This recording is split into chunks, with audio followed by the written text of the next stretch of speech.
ವಾಕ್ಯವು ನನಗೆ ಆಹಾರವು, ಶರೀರಕ್ಕೆಲ್ಲ ಆರೋಗ್ಯವು. ನಿನ್ನ ವಾಕ್ಯವು ನನಗೆ ಆಹಾರವು, ದೇಹಕ್ಕೆಲ್ಲ ಔಷಧವು.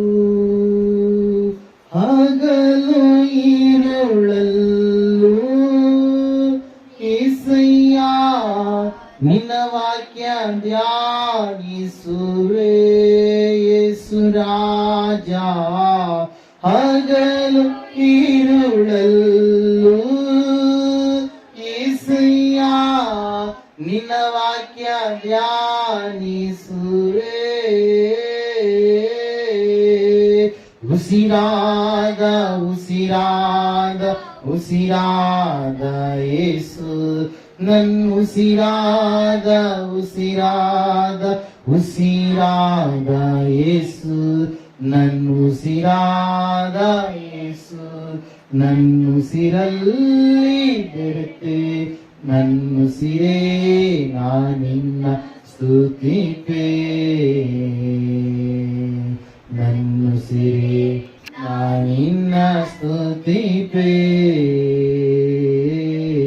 ನನ್ನುಸಿರೇ ನಾನಿನ್ನ ಸ್ತುತಿಪೇ.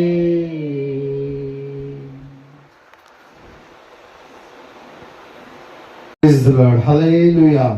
ನನ್ನ ಬಳಿಯನ್ನು ರಕ್ಷಕ ವಿಮೋಚಕ ಅತಿ ಬೇಗನೆ ಬರಲಿರುವ ಮೊದಲಿಗನಾದಂಥ ಯೇಸುವಿನ ನಾಮದಲ್ಲಿ ವಂದಿಸ್ತಾ ಇದ್ದೇನೆ. ಈ ಸಮಯದಲ್ಲಿ ನಿಮ್ಮ ಬಲಗೈಯನ್ನು ಮೇಲೆ ಕೆತ್ತಿರಿ, ವಾಕ್ಯವನ್ನು ಅರಿಕೆ ಮಾಡೋಣ. ಯೆಹೋವನು ಒಳ್ಳೆಯವನು, ಆತನ ಕೃಪೆಯು ಶಾಶ್ವತವಾಗಿರುವುದು. ಯೆಹೋವನು ಒಳ್ಳೆಯವನು, ಆತನ ಕೃಪೆಯು ಶಾಶ್ವತವಾಗಿರುವುದು.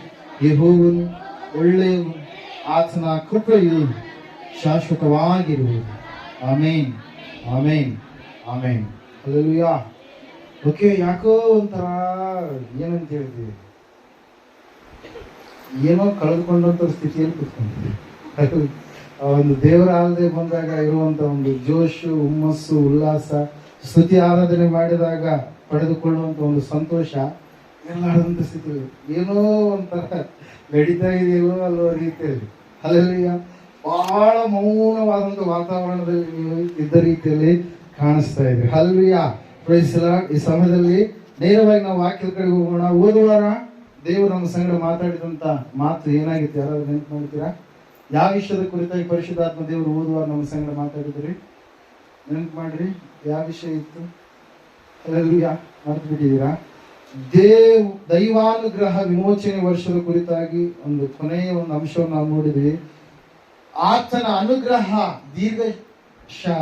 ದೀರ್ಘಾಯುಷ್ಯವನ್ನ ದಯಪಾಲಿಸುವಂತದಾಗಿದೆ. ಆತನ ಅನುಗ್ರಹ ನಾವು ನೋಡಿದ್ವಿ. ಕಾನಾನ್ಯ ಸ್ತ್ರೀಯಳು ಆತನ ಅನುಗ್ರಹಕ್ಕಾಗಿ ಬೇಡಿದಾಗ ಆಕೆ ಒಂದು ಅತಿಶಯ ಕಾರ್ಯವನ್ನ ಹೊಂದಿಕೊಂಡ್ಲು. ಆತನ ಅನುಗ್ರಹ ಇರುವಂತ ಪ್ರತಿಯೊಂದು ಸಮಸ್ಯೆಗಳಲ್ಲಿ ನಾವು ಬೇಡುವಾಗ ಆತನ ಅನುಗ್ರಹ ನಮಗೆ ಮೇಲನ್ನೇ ತರುವಂತದ್ದು ಆಗಿದೆ ಎಂಬುದಾಗಿ. ಹಲ್ಲೆಲೂಯಾ. ನೋಡ್ರಿ, ದೇವರು ಆತನ ಎಷ್ಟು ಕರುಣಾಮಯಿ ಕನಿಕರ ಸ್ವರೂಪನಾಗಿದ್ದಾನಂತಂದ್ರೆ, ತನ್ನ ಬಳಿಗೆ ಬರುವಂತ ತನ್ನ ಜನರನ್ನ ತಾನು ಸ್ಥಾಪಿಸಿಕೊಂಡು ಆಯ್ಕೆ ಮಾಡಿಕೊಂಡಂತ ತನ್ನ ಜನರನ್ನ ಎಂದಿಗೂ ಕೂಡ ಕೈ ಬಿಡಲಾರದಂತ ದೇವರಾಗಿದ್ದಾನೆ ಪ್ರಿಯರಾತನು. ಹಲ್ಲೆಲೂಯಾ. ದೇವರ ವಾಕ್ಯದಲ್ಲಿ ನಾವು ನೋಡ್ತಾ ಇದ್ದೀವಿ. ಇವತ್ತಿನ ದಿವಸ ನಾವು ಧ್ಯಾನಕ್ಕೋಸ್ಕರವಾಗಿ ತೆಗೆದುಕೊಂಡಿರ್ತಕ್ಕಂಥ ಅಂಶ ಏನಂತಂದ್ರೆ, ನನ್ನ ಜನರು ಎಂಬುದಾಗಿ ದೇವರು ಮಾತಾಡ್ತಾ ಇದ್ದಾರೆ. ಏನಂತ ಹೇಳಿ? ಮೈ ಪೀಪಲ್, ನನ್ನ ಜನರು. ಹಲ್ಲೆಲೂಯಾ. ನನ್ನ ಜನರು ಎನ್ನುವಂತ ಒಂದು ಅಂಶದ ಮೂಲಕವಾಗಿ ಇವತ್ತಿನ ದಿವಸ ಕೆಲವೊಂದು ಅಂಶಗಳನ್ನು ನಾವು ಕಲಿತುಕೊಳ್ಳೋಣ. ಆತ್ಮಿಕವಾಗಿರ್ತಕ್ಕಂಥ ಕೆಲವೊಂದು ಪಾಠಗಳನ್ನು ಇವತ್ತಿನ ದಿವಸ ನಾವು ಧ್ಯಾನ ಮಾಡೋಣ. ದೇವರು ನೋಡ್ರಿ, ಆತನು ನಾವು ದಾರಿ ತಪ್ಪಿದಂತ ಸಮಯದಲ್ಲಿ ನಮ್ಮನ್ನ ಪುನಃ ತನ್ನ ಮಾರ್ಗದ ಕಡೆಗೆ ಆತನು ನಡೆಸ್ತಾ ಇದ್ದಾನೆ. ದೇವರಿಂದ ದೂರವಾದಂತ ಸ್ಥಿತಿಗೆ ಜಾರಿ ಹೋದಾಗಲೂ ಕೂಡ ಅವರು ನನ್ನ ಮಕ್ಕಳೇ, ನಾನು ಸೃಷ್ಟಿ ಮಾಡಿದಂತ ಮಕ್ಕಳೇ ಎಂಬುದಾಗಿ ಅವರನ್ನ ಪುನಃ ಆತನ ಏನ್ ಮಾಡ್ತಾನೆ? ತನ್ನ ಬಳಿಗೆ ಕರೆದುಕೊಂಡು ಬರ್ತಾನೆ ಪ್ರಿಯರೇ. ಹಲ್ಲೆಲೂಯಾ. ದೇವರ ವಾಕ್ಯದಲ್ಲಿ ನಾವು ನೋಡ್ತಾ ಇದ್ದೇವೆ, ಸತ್ಯವೇದ ಹೇಳ್ತಾ ಇದೆ, ಅನೇಕ ಸಾರಿ ಮನುಷ್ಯರು ದೇವರಿಂದ ದಾರಿ ತಪ್ಪಿ ತೊಳಲಿ ಬಳಲಿ ಬಲಹೀನರಾಗಿ ಹೋದಂತ ಸಮಯದಲ್ಲಿ ಅವರನ್ನ ಪುನಃ ದೇವರು ಅವರಿಗೆ ಒಂದು ಯಾರ ಮೂಲಕವಾಗಿಯೋ ಯಾರನ್ನೋ ಉಪಯೋಗ ಮಾಡಿಕೊಂಡು ಆತನು ಏನ್ ಮಾಡ್ತಾ ಇದ್ದಾನೆ? ಅವರ ಬಳಿಗೆ ತನ್ನ ಮಾತನ್ನು ತಿಳಿಸಿದಾಗ ಆ ಜನರು ಮತ್ತೆ ಪುನಃ ದೇವರ ಮಾರ್ಗದಲ್ಲಿ ಬರುವುದಕ್ಕೆ ಆಸ್ಪದವಾಗುತ್ತೆ ಪ್ರಿಯರೇ. ಯಾಕಂದ್ರೆ ದೇವರಿಗೆ ಗೊತ್ತು ಒಂದು ಆತ್ಮದ ಬೆಲೆ ಅದು ಬಹಳ ದೊಡ್ಡದು ಎಂಬುದಾಗಿ. ಹಲ್ಲೆಲೂಯಾ. ಈ ಲೋಕದಲ್ಲಿ ನಾವು ಜೀವಿಸುವಾಗ ಪ್ರಿಯರೇ, ಶಾರೀರಿಕವಾಗಿ ಮಾನಸಿಕವಾಗಿ ನಾವೆಲ್ಲ ಸುಖ ಸೌಲಭ್ಯವನ್ನು ಹೊಂದಿಕೊಳ್ಬೇಕಂತ ಹೇಳಿ ಇಷ್ಟಪಡ್ತೀವಿ. ಆದ್ರೆ ನಮ್ಮ ಶರೀರದ ಒಳಗಡೆ ಆತ್ಮ ಎನ್ನುವಂಥದ್ದಿದೆ. ಹಲ್ಲೆಲೂಯಾ. ಆ ಆತ್ಮನು ಮತ್ತು ಶರೀರ ಎರಡು ಕೂಡ ಹೋರಾಟ ಮಾಡ್ತಾ ಇರ್ತಾರೆ. ಹಲ್ಲೆಲೂಯಾ. ಆತ್ಮನು ಒಳ್ಳೆಯದ್ರ ಕಡೆಗೆ ಹೋಗ್ಬೇಕಂತ ಹೇಳಂತಂದ್ರೆ ಶರೀರ ಕೆಟ್ಟದರ ಕಡೆಗೆ ಹೋಗ್ಬೇಕಂತ ಹೇಳಿ ಏನ್ ಮಾಡುತ್ತೆ? ಹೋರಾಟ ಮಾಡುತ್ತೆ. ಅದರ ಕುರಿತಾಗಿ ಪತ್ರಿಕೆಯಲ್ಲಿ ಪೌಲನು ಸ್ಪಷ್ಟವಾಗಿ ಬರೀತಾನೆ. ರೋಮಾಪುರದವರಿಗೆ ಬರೆದಂತ ಒಂದು ಪತ್ರಿಕೆಯಲ್ಲಿ 5ನೇ ಅಧ್ಯಾಯದ ಮೊದಲುಗೊಂಡು 6, 7, 8 ಅಧ್ಯಾಯಗಳವರೆಗೂ ಕೂಡ ಅಲ್ಲಿ ಶರೀರದ ಕಾರ್ಯಗಳು ಮತ್ತು ಆತ್ಮನ ಕಾರ್ಯಗಳು 2 ಶೀರ್ಷಿಕೆಯಲ್ಲಿ ಪೌಲನ್ ಏನ್ ಮಾಡ್ತಾನೆ ಪ್ರಿಯರೇ? ಬರಿತಾನೆ ಪ್ರಿಯರೇ. ನಾವು ಇವತ್ತಿನ ದಿವಸ ಶರೀರ ಅನುಸಾರವಾಗಿ ನಡೆಯುವಂತವರಲ್ಲ, ನಾವು ಆತ್ಮಾನುಸಾರವಾಗಿ ನಡೆಯುವಂತ ದೇವರ ಮಕ್ಕಳಾಗಿದ್ದೇವೆ ಪ್ರಿಯರೇ. ಯಾಕಂದ್ರೆ ಯಾರು ಆತ್ಮಾನುಸಾರವಾಗಿ ನಡೆದುಕೊಳ್ಳುವರು ಅವರೇ ದೇವರ ಮಕ್ಕಳು ಎಂಬುದಾಗಿ ದೇವರ ವಾಕ್ಯ ಹೇಳ್ತಾ ಇದೆ. ಅವರೇ ದೇವರ ಜನರು ಎಂಬುದಾಗಿ, ದೇವರು ಆರಿಸಿಕೊಂಡಂತ ಪ್ರಜೆಗಳು ಎಂಬುದಾಗಿ, ಆತನು ಕರೆದಂತ ಮಕ್ಕಳು ಎಂಬುದಾಗಿ. ಹಲ್ಲೆಲೂಯಾ. ಈ ಸಮಯದಲ್ಲಿ ನಾವು ನೋಡೋಣ. ನೀವು ನಿಮ್ಮ ಸತ್ಯವೇದ ಪುಸ್ತಕ ಧರ್ಮೋಪದೇಶ ಕಾಂಡ ಪುಸ್ತಕ ತೆಗಿರಿ, 26ನೇ ಅಧ್ಯಾಯ ತೆಗಿರಿ ಒಂದ್ಸಾರಿ.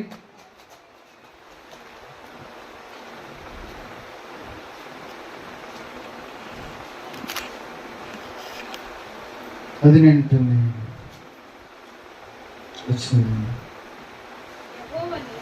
ಯೆಹೋವನು ನಿಮ್ಮ ವಿಷಯದಲ್ಲಿ ಇವರು ನನ್ನ ಆಜ್ಞೆಗಳನ್ನೆಲ್ಲ ಅನುಸರಿಸುವ ಪಕ್ಷಕ್ಕೆ ನನ್ನ ವಾಗ್ದಾನಾನುಸಾರ ನನಗೆ ಸ್ವಕೀಯ ಜನರಾಗಿರುವರೆಂದು ನಾನು ನಿರ್ಮಿಸಿದ ಬೇರೆ ಎಲ್ಲಾ ಜನಾಂಗಗಳಿಗಿಂತಲೂ ಇವರಿಗೆ ಹೆಚ್ಚಾದ ಕೀರ್ತಿ ಘನಮಾನಗಳನ್ನುಂಟು ಮಾಡುವೆನೆಂದು ಇವರು ನನ್ನ ಮಾತಿನ ಮೇರೆಗೆ ತಮ್ಮ ದೇವರಾದ ಯೆಹೋವನಿಗೋಸ್ಕರ ಮೀಸಲಾದ ಜನರಾಗುವರೆಂದು ಒಡಂಬಟ್ಟಿದ್ದಾನೆ ಎಂಬುದೇ. ಹಲ್ಲೆಲೂಯಾ.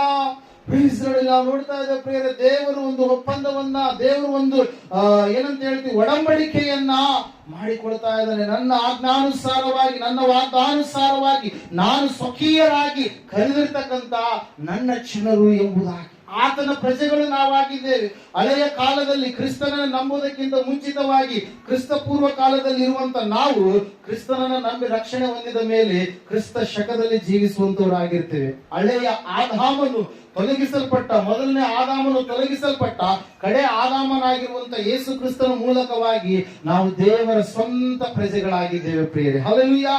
ದೇವರನ್ನ ನಂಬಲಾರದಂತ ಸ್ಥಿತಿಯಲ್ಲಿರುವಂತವರು ಕೂಡ ದೇವರ ಮಕ್ಕಳೇ. ಆದ್ರೆ ಅವರು ಏನಾಗಿದ್ದಾರೆ? ದೇವರಿಂದ ದೂರವಾದಂತ ಮಕ್ಕಳಾಗಿದ್ದಾರೆ. ನಾವಾದರೂ ದೇವರಿಗೆ ಸಮೀಪವಾದಂತ ಮಕ್ಕಳಾಗಿದ್ದೇವೆ ಪ್ರಿಯರೇ. ಹಲ್ಲೆಲೂಯಾ. ದೇವರ ವಾಕ್ಯದಲ್ಲಿ ನಾವು ನೋಡ್ತಾ ಇದ್ದೇವೆ, ಸತ್ಯವೇದ ಹೇಳ್ತಾ ಇದೆ ಸ್ಪಷ್ಟವಾಗಿ ಪ್ರಿಯರೇ, ಅವರು ಶರೀರ ಅನುಸಾರವಾಗಿ ಅವರು ದೇವರ ಮಕ್ಕಳಾದ್ರೆ ನಾವು ಯೇಸು ಕ್ರಿಸ್ತನ ರಕ್ತದ ಮೂಲಕವಾಗಿ ತೊಳೆಯಲ್ಪಟ್ಟ ಕಾರಣಕ್ಕಾಗಿ ನಾವೇನಾಗಿದ್ದೇವೆ? ಕ್ರಿಸ್ತನ ರಕ್ತದಲ್ಲಿ ತೊಳೆಯಲ್ಪಟ್ಟ ಕಾರಣಕ್ಕಾಗಿ ನಾವೇನಾಗಿದ್ದೇವೆ? ವಿಮೋಚಿಸಲ್ಪಟ್ಟಂತ ಜನಾಂಗವಾಗಿದ್ದೇವೆ. ರಕ್ತ ಸಂಬಂಧಿಕ ರೂಪಾದಿಯಲ್ಲಿರುವಂತವರು ಆಗಿದ್ದೇವೆ ಪ್ರಿಯರೇ. ಯಾಕಂದ್ರೆ ಕ್ರಿಸ್ತನ ರಕ್ತ ನಮ್ಮೆಲ್ಲರ ಪಾಪಗಳನ್ನು ಏನ್ ಮಾಡುತ್ತಂತೆ? ತೊಳೆದು ಹಾಕಿತು. ಹಲ್ಲೆಲೂಯಾ. ನಾವು ನೋಡ್ತಾ ಇದ್ದೇವೆ, ಸತ್ಯವೇದ ಹೇಳ್ತಾ ಇದೆ ಸ್ಪಷ್ಟವಾಗಿ, ದೇವರು ನನ್ನ ಜನರು, ನನ್ನ ಪ್ರಜೆಗಳು, ನನ್ನ ಸ್ವಕೀಯವಾಗಿ ನಾನು ಆರಿಸಿಕೊಂಡಂತ ನನ್ನ ಮಕ್ಕಳು ಎಂಬುದಾಗಿ ದೇವರು ಕರಿತಾ ಇದ್ರೆ 22ನೇ ಮೊದಲನೇ ವಚನ ಓದ್ತೀರಾ? ಧರ್ಮೋಪದೇಶ ಪುಸ್ತಕ. ನೀವು ನಿಮ್ಮ ದೇವರಾದ ಯೆಹೋವನ ಮಾತನ್ನ ಶ್ರದ್ಧೆಯಿಂದ ಕೇಳಿ ನಾನು ಈಗ ನಿಮಗೆ ಬೋಧಿಸುವ ಆತನ ಆಜ್ಞೆಗಳನ್ನೆಲ್ಲ ಅನುಸರಿಸಿ ನಡೆದರೆ ಆತನು ಭೂಮಿಯ ಮೇಲಿರುವ ಎಲ್ಲಾ ಜನಾಂಗಗಳಿಗಿಂತಲೂ ನಿಮ್ಮನ್ನು ಉನ್ನತ ಸ್ಥಿತಿಗೆ ತರುವನು. ಹಲ್ಲೆಲೂಯಾ. ಮತ್ತೆ ವಾಕ್ಯ ಹೇಳುತ್ತೆ, ನಿಮ್ಮ ದೇವರಾದ ಯೆಹೋವನ ಮಾತಿಗೆ ಕಿವಿಗೊಟ್ಟು ನಡೆದರೆ ಈ ಶುಭಗಳೆಲ್ಲ ನಿಮಗೆ ಪ್ರಾಪ್ತವಾಗುವು. ಹಲ್ಲೆಲೂಯಾ. ಸತ್ಯವೇದದಲ್ಲಿ ನಾವು ನೋಡ್ತಾ ಇದ್ದೇವೆ, ದೇವರ ವಾಕ್ಯ ಹೇಳ್ತಾ ಇದೆ, ಸತ್ಯವೇದ ಹೇಳ್ತಾ ಇದೆ ಸ್ಪಷ್ಟವಾಗಿ ಏನಂತಂದ್ರೆ ನನ್ನ ಜನರು ಎಂಬುದಾಗಿ. ನನ್ನ ಜನರು ಯಾವಾಗಲೂ ಕೆಳಮಟ್ಟದಲ್ಲ, ನನ್ನ ಜನರನ್ನು ಯಾವಾಗಲೂ ಕೂಡ ಉನ್ನತವಾದಂತ ಸ್ಥಾನದಲ್ಲಿ ನಾನು ಇರಿಸ್ತೇನೆ. ನನ್ನ ಜನರು ಬಾಲವಾಗಿ ಅಲ್ಲ, ನನ್ನ ಜನರು ಶಿರಸ್ಸಾಗಿ ಇರ್ತಾರೆ. ನನ್ನ ಜನರು ಬಿದ್ದು ಹೋದವರಲ್ಲ, ನನ್ನ ಜನರು ಎಬ್ಬಿಸಲ್ಪಟ್ಟಂತವರಾಗಿದ್ದಾರೆ. ನನ್ನ ಜನರು ಪಾಪದಲ್ಲಿ ಇರುವಂತವರಲ್ಲ, ನನ್ನ ಜನರು ಪರಿಶುದ್ಧರಾಗಿ ತೊಳೆಯಲ್ಪಟ್ಟಂತವರು ಆಗಿದ್ದಾರೆ. ನನ್ನ ಜನರು ಬಳಲಿ ಹೋದಂತವರಲ್ಲ, ನನ್ನ ಜನರು ಬಲವನ್ನ ಹೊಂದಿದಂತವರು ಆಗಿದ್ದಾರೆ ಎಂಬುದಾಗಿ. ಹಲ್ಲೆಲೂಯಾ. ನಾವು ನೋಡ್ತಾ ಇದ್ದೇವೆ ಪ್ರಿಯರೇ, ಆ ಜನರು ಒಳ್ಳೆ ರೀತಿಯಲ್ಲಿ ದೇವರಿಂದ ಮೇಲನ್ನ, ದೇವರಿಂದ ಆಶೀರ್ವಾದವನ್ನ, ದೇವರಿಂದ ಎಲ್ಲ ಸುಖವನ್ನ, ದೇವರಿಂದ ಎಲ್ಲ ಬೇಕಾಗಿರುವಂತ ಪ್ರಯೋಜನಗಳೆಲ್ಲವನ್ನ ಪಡೆದುಕೊಂಡಿದ್ದಾದ ಮೇಲೆ ಲೋಕದಲ್ಲಿ ಒಂದು ಮಾತಿರುತ್ತೆ, ಉಂಡು ಮನೆಗೆ ಎಂಡೆ ಒಗೆಯುವರು ಅಂತೇಳಿ. ಹಲ್ಲೆಲೂಯಾ. ಉಪ್ಪು ತಿಂದ ಮನೆಯ ಜಂತಿಯನ್ನ ಎಣಿಸುವಂತವರು ಎಂಬುದಾಗಿ. ಹಲ್ಲೆಲೂಯಾ. ಅಂತಹ ರೀತಿಯಲ್ಲಿ ಆ ಜನರು ಏನಾದ್ರೂ ತಯಾರಾದ್ರು ಪ್ರಿಯರು. ಈ ಸಮಯದಲ್ಲಿ ಮೊದಲನೇದಾಗಿ ನಾವು ನೋಡೋಣ, ಆ ನನ್ನ ಜನರು ಎಂಬುದಾಗಿ ಕರೆದಿರ್ತಕ್ಕಂಥ ಆ ಜನರು ಮಾಡಿದಂತ ಕಾರ್ಯ ಏನಾಗಿದೆ. ಮೊದಲನೇದಾಗಿ ನೀವು ಯೆಶಾಯನ ಪ್ರವಾದನೆಯ ಗ್ರಂಥ 1ನೇ ಅಧ್ಯಾಯ 3ನೇ ವಚನ.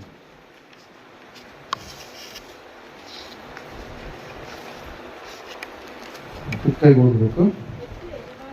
ಎತ್ತು ಯಜಮಾನನನ್ನು,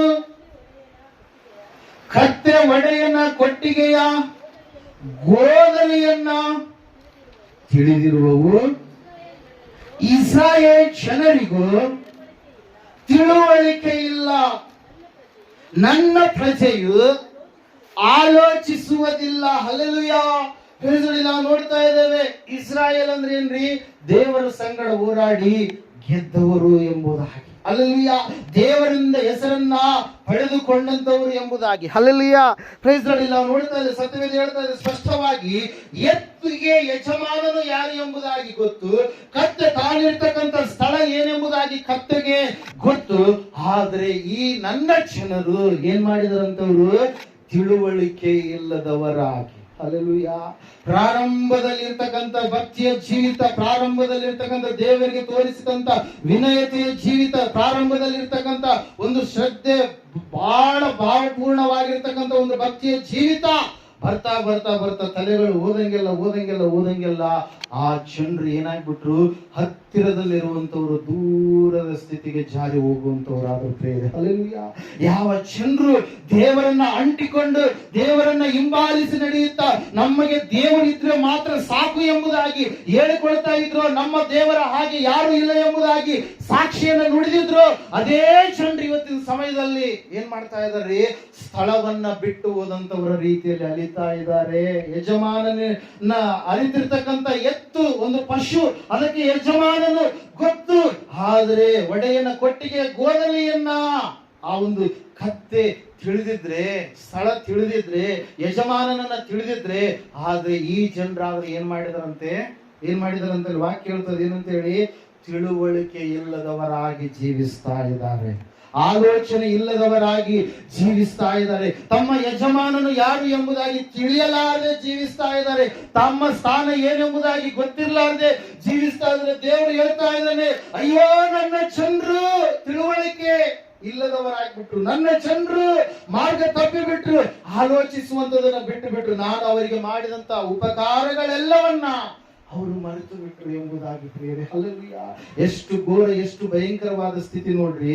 ದೇವರಿಂದ ಎಲ್ಲಾ ಮೇಲುಗಳನ್ನ, ಎಲ್ಲಾ ಉಪಕಾರಗಳನ್ನ, ಎಲ್ಲಾ ಆಶೀರ್ವಾದಗಳನ್ನ ಹೊಂದಿದ ಇವರ ಪೂರ್ವಿಕರು, ಆದ್ರೆ ಬರ್ತಾ ಬರ್ತಾ ಬರ್ತಾ ಇವರ ಮಕ್ಕಳು ಏನಾಗಿ ಹೋದ್ರಂತೆ? ದೇವರಿಂದ ದೂರವಾದಂತ ಸ್ಥಿತಿಗೆ ಜಾರಿ ಹೋದ್ರು. ಹಲ್ಲೆಲೂಯಾ. ಇವತ್ತು ಅದಕ್ಕಾಗಿ ನಾವು ನೋಡ್ತಾ ಇದ್ದೇವೆ, ಒಬ್ಬ ದೇವರ ಬದಲಾಗಿ ಇಷ್ಟು ದೇವರುಗಳು ಎಲ್ಲಿಂದ ಬಂದು, ಒಬ್ಬ ಸೃಷ್ಟಿಕರ್ತನ ಬದಲಾಗಿ ಇಷ್ಟು ಎಲ್ಲಿಂದ ಬಂದು ಸೈತಾನನ್ ಏನ್ ಮಾಡಿದ್ದಾರೆ? ಎಲ್ಲರನ್ನು ಕೂಡ ನೀವು ದೇವರು ದೇವರು ದೇವರು ಎಂಬುದಾಗಿ ಏನ್ ಮಾಡಿದ? ಅವನು ಹೇಳುತ್ತಾ ಬಂದ ಪ್ರೇರೆ. ಒಂದ್ಸಾರಿ ನಾವು ನೋಡ್ತೀವಿ, ಅಬ್ರಹಾಮನಂತೆ ಪಿಚುಲ ವೃಕ್ಷವನ್ನು ಇಟ್ಟು ಯೆಹೋವನನ್ನ ಆರಾಧಿಸಿದ ಎಂಬುದಾಗಿ ಏನ್ ಮಾಡುತ್ತೆ ವಾಕ್ಯ ಹೇಳುತ್ತೆ ಪ್ರೇರೆ. ಹಲ್ಲೆಲೂಯಾ. ಆತನ ಆರಾಧನೆ ಮಾಡಬೇಕಾದ್ರೆ, ಯಜ್ಞವೇದಿಯನ್ನ ಮಾಡಬೇಕಾದ್ರೆ ಏನ್ ಮಾಡಿದಂತ? ಏನ್ ಮಾಡಿದ? ಪಿಚುಲ ವೃಕ್ಷ, ಆ ಒಂದು ವೃಕ್ಷವನ್ನು ಇಟ್ಟು ದೇವರನ್ನ ಆರಾಧನೆ ಮಾಡಿದ. ಸೈತಾನ ಇದನ್ನ ಹೆಂಗ್ ತಿರ್ಸಿಬಿಟ್ಟಾರೆ? ಜನರು ಕೆಲವೊಬ್ರು ಮುಂಜಾನೆ 3 ಗಂಟೆ 4 ಗಂಟೆ ಸುಮಾರು, ನಾನು ಅವಾಗ ಹೈಸ್ಕೂಲ್ ಓದ್ಬೇಕಾದ್ರೆ ಸ್ವಲ್ಪ ದಿವಸ ಬೆಳಗುರ್ಕೆಗಿದ್ದಾಗ ಅಲ್ಲಿ ಗೌರವ ಜ್ಯುವೆಲ್ಲರ್ ಪಕ್ಕ ಅಲ್ಲಿ ಯಾವ್ದೋ ಒಂದು ಇದಿದೆ, ಅಲ್ಲಿ ಚಿಕ್ಕ ವಯಸ್ಸಿನವರು ಮಕ್ಕಳಾಗೋರಂತವ್ರು ಬಂದ ಗಿಡವನ್ನು ಏನ್ ಮಾಡ್ತಾ ಇದ್ರು? ಸುತ್ತಾ ಇದ್ರು. ಏನ್ ಮಾಡ್ತಾ ಇದ್ದಾರೆ? ಸುತ್ತಾ ಇದ್ರು. ಹಾಗಾಗಿ ಇಲ್ಲಿ ನೋಡ್ರಿ, ಸೈತಾನನು ಯಾವ ರೀತಿಯಾಗಿ ಜನರ ಮನಸ್ಸನ್ನ ಮಂಕು ಮಾಡಿದಾನೆ.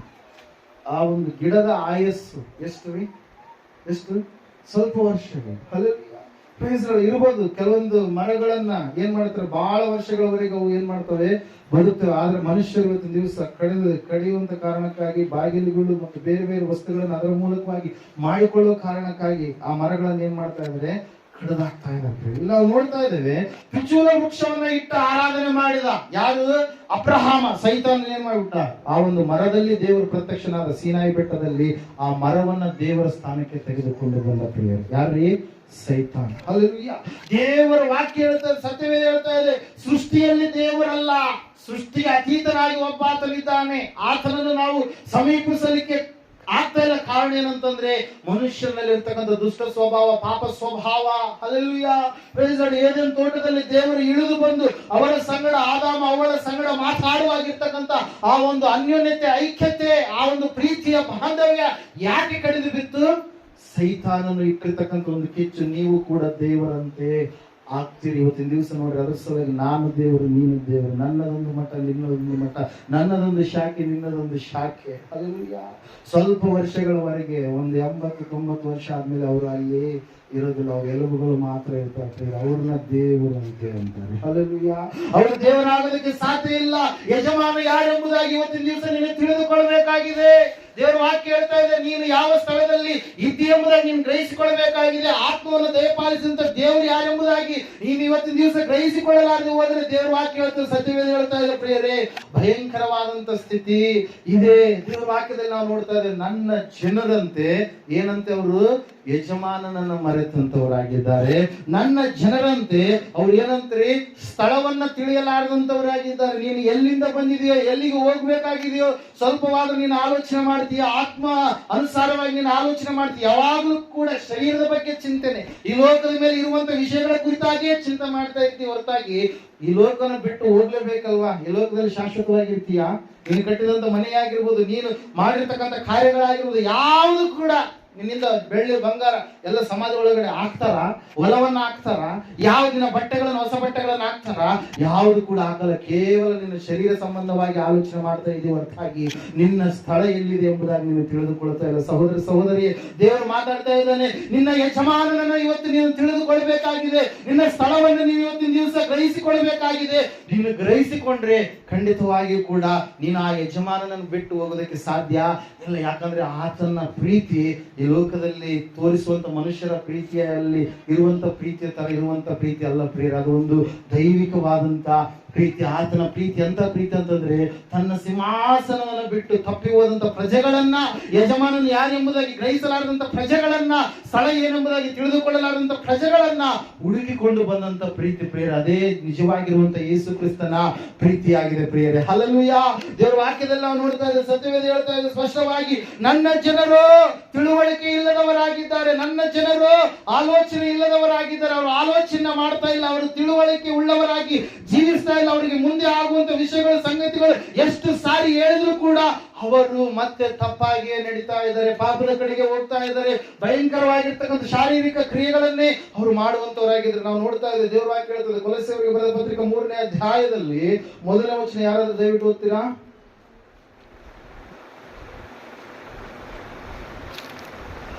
ಆದ ಕಾರಣ ನೀವು ಕ್ರಿಸ್ತನೊಂದಿಗೆ ಎಬ್ಬಿಸಲ್ಪಟ್ಟಿರುವುದರಿಂದ ಮೇಲಿರುವವುಗಳನ್ನು ಹುಡುಕಿರಿ, ಅಲ್ಲಿ ಕ್ರಿಸ್ತನು ದೇವರ ಬಲಗಡೆಯಲ್ಲಿ ಆಸನಾರೂಢನಾಗಿದ್ದಾನೆ. ಮೇಲಿರುವಂತವುಗಳ ಮೇಲೆ ಮನಸ್ಸಿಡಿರಿ, ಭೂ ಸಂಬಂಧವಾದವುಗಳ ಮೇಲೆ ಇಡಬೇಡಿರಿ. ಯಾಕಂದ್ರೆ ನೀವೇನಂತೆ ಸತ್ತಿರಲ್ಲ. ಹಲ್ಲೆಲೂಯಾ. ನಿಮ್ಮ ಜೀವವು ಕ್ರಿಸ್ತನೊಂದಿಗೆ ದೇವರಲ್ಲಿ ಮರೆಯಾಗಿಟ್ಟದೆ ನಮಗೆ ಜೀವವಾಗಿರುವ ಕ್ರಿಸ್ತನ ಪ್ರತ್ಯಕ್ಷನಾಗುವಾಗ ನೀವು ಸಹ ಆತನ ಜೊತೆಯಲ್ಲಿ ಪ್ರಭಾವದಿಂದ ಕೂಡಿದವರಾಗಿ ಪ್ರತ್ಯಕ್ಷರಾಗುವಿರಿ. ಇದು ಒಂದು ಶ್ರೇಷ್ಠವಾಗಿರ್ತಕ್ಕಂಥ ಘಟನೆ ಪ್ರಿಯರೇ, ಮುಂದೆ ಭವಿಷ್ಯತ್ತಿನಲ್ಲಿ ಆಗುವಂಥದ್ದು. ಇವತ್ತಿನ ದಿವಸ ಯಾರು ದೇವರನ್ನ ನಂಬಿ ಆ ಯಜಮಾನನ್ನ ಅರಿತುಕೊಂಡು ತಮ್ಮ ಸ್ಥಳ ಏನೆಂಬುದಾಗಿ ತಿಳಿದುಕೊಂಡು ಜೀವಿಸಿ ಈ ಲೋಕ ಯಾತ್ರೆಯನ್ನ ಮುಗಿಸಿ ಅವರು ಹೋಗಿದ್ದಾರೋ ಅವರ ಕುರಿತಾಗಿ ಪ್ರಕಟಣೆ ಪುಸ್ತಕದಲ್ಲಿ ನಾವು ನೋಡ್ತಾ ಇದ್ದ 14ನೇ ವಚನ ಓದಿದ್ಯಾದ್ರೆ, ಇಂದಿನಿಂದ ಕರ್ತನ ಭಕ್ತರಾಗಿ ಸಾಯುವವರು ಧನ್ಯರು. ಗೊತ್ತಿರಾ? 14-13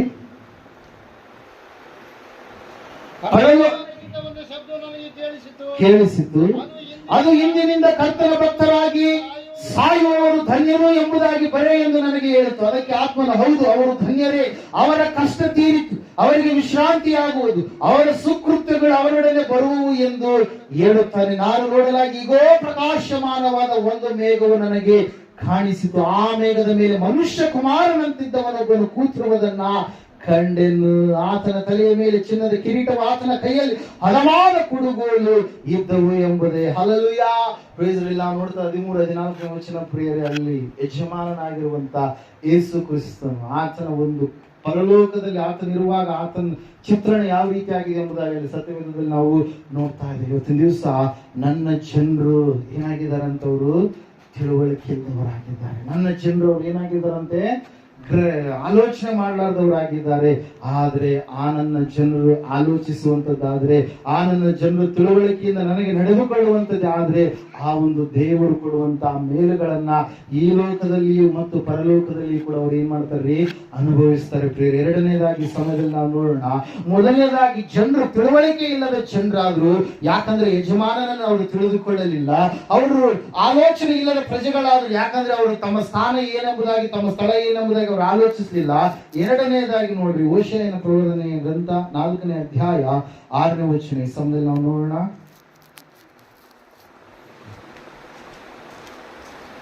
ಹೋಶೇಯ,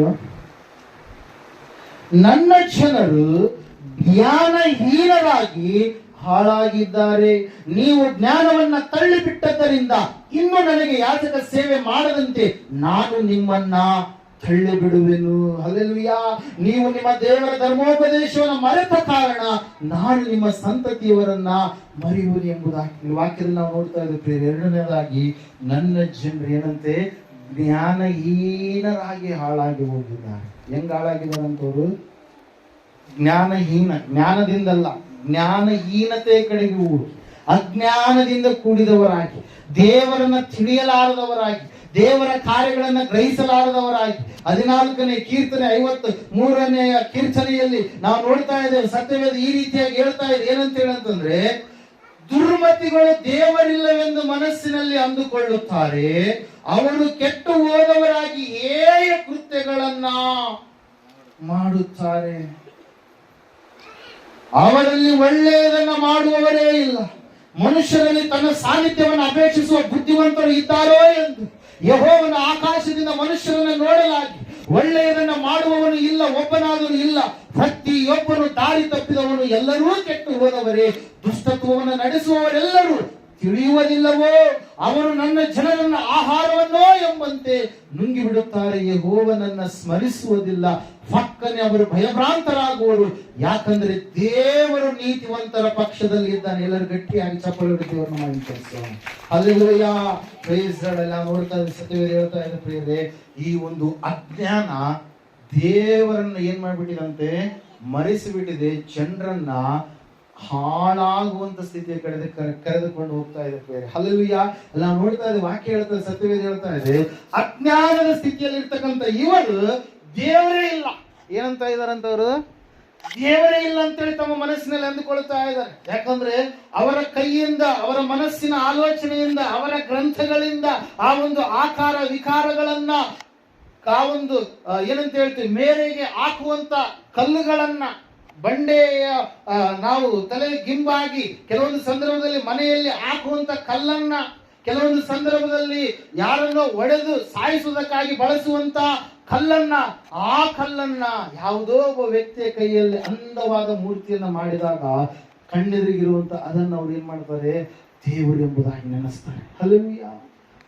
ನೋಡ್ರಿ, ದೇವ್ರ ವಾಕ್ಯ ಹೇಳ್ತಾರೆ, ಸತ್ಯವೇದ ಹೇಳ್ತಾ ಇದೆ ಪ್ರಿಯರೇ, ಅವರು ತಮ್ಮ ಕಣ್ಣೆದುರಿಗೆ ತಾವು ದೇವರುಗಳನ್ನ ಸೃಷ್ಟಿ ಮಾಡಿಕೊಂಡು, ಅವರು ತಮ್ಮೆದುರಿಗೆ ತಾವು ಕೆಲವೊಂದು ವಿಷಯಗಳನ್ನ, ಸಂಗತಿಗಳನ್ನ ಸೃಷ್ಟಿ ಮಾಡಿಕೊಂಡು ತಮ್ಮ ಮೇಲೆ ಇರ್ತಕ್ಕಂಥ ದೇವರನ್ನ ಅವರು ಮರೆತು ಏನ್ ಮಾಡಿದ್ದಾರೆ, ಹಾಳಾಗಿ ಹೋಗ್ತಾ ಇದ್ರು. ಹಾಳಾಗಿ ಹೋಗುವಂಥದ್ದು ಅಂದ್ರೆ ಏನ್ರಿ?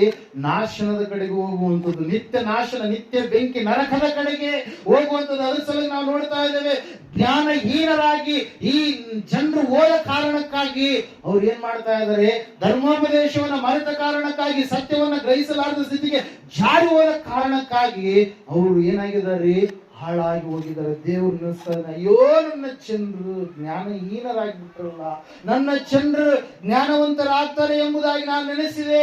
ಜ್ಞಾನವನ್ನ ಅವರು ಅಪ್ಪಿಕೊಳ್ತಾರೆ, ಜ್ಞಾನದ ಪ್ರಕಾರವಾಗಿ ನಡೀತಾರೆ ಎಂಬುದಾಗಿ ನಾನು ಗ್ರಹಿಸಿದೆ. ಆದರೆ ಇವರು ಜ್ಞಾನವನ್ನ ಏನ್ ಮಾಡಿದ್ರಂತೆ, ತಳ್ಳಿಬಿಟ್ರು. ಆ ಜ್ಞಾನ ಬೇರೆ ಯಾರು ಅಲ್ಲ, ನಜರೇತಿನ ಯೇಸುವೇ ಆಗಿದ್ದಾನೆ ಪ್ರಿಯರೇ. ಹಲ್ಲೆಲೂಯಾ. ದೇವರ ವಾಕ್ಯದಲ್ಲಿ ನಾವು ನೋಡ್ತೀವಿ, ಮುಂದೆ ಕೊರಿಂಥಿಗಳ ಪತ್ರಿಕೆಯಲ್ಲಿ ಪೌಲನು ಹೇಳ್ತಾನೆ, ಆ ಜ್ಞಾನವು ಯೇಸುವೇ ಆಗಿದ್ದಾನೆ ಎಂಬುದಾಗಿ. ಹಲ್ಲೆಲೂಯಾ. ಸತ್ಯವೇದದಲ್ಲಿ ನಾವು ನೋಡ್ತಾ ಇದ್ದೇವೆ ಪ್ರಿಯರೇ, ಇವತ್ತಿನ ದಿವಸದಲ್ಲಿ ಜನರು ತಿಳುವಳಿಕೆ ಇಲ್ಲಾರದೆ ಜೀವಿಸ್ತಾ ಇದ್ದಾರೆ, ಆಲೋಚನೆ ಇಲ್ಲಾರದೆ ಜೀವಿಸ್ತಾ ಇದ್ದಾರೆ. ಕಾರಣ, ಅವರು ತಮ್ಮ ಯಜಮಾನನನ್ನ, ತಮ್ಮ ಸ್ಥಳವನ್ನ ತಿಳಿಯಲಾರದವರಾಗಿದ್ದಾರೆ. ಆದ್ರೆ ನೀವು ಆ ರೀತಿಯಾಗಿ ಆಗಬೇಡಿ. ಇವತ್ತು ದಿವಸ ಜನರು ಜ್ಞಾನಹೀನರಾಗಿ, ನನ್ನ ಜನರು ಜ್ಞಾನಹೀನರಾಗಿ ಹಾಳಾಗಿದ್ದಾರೆ.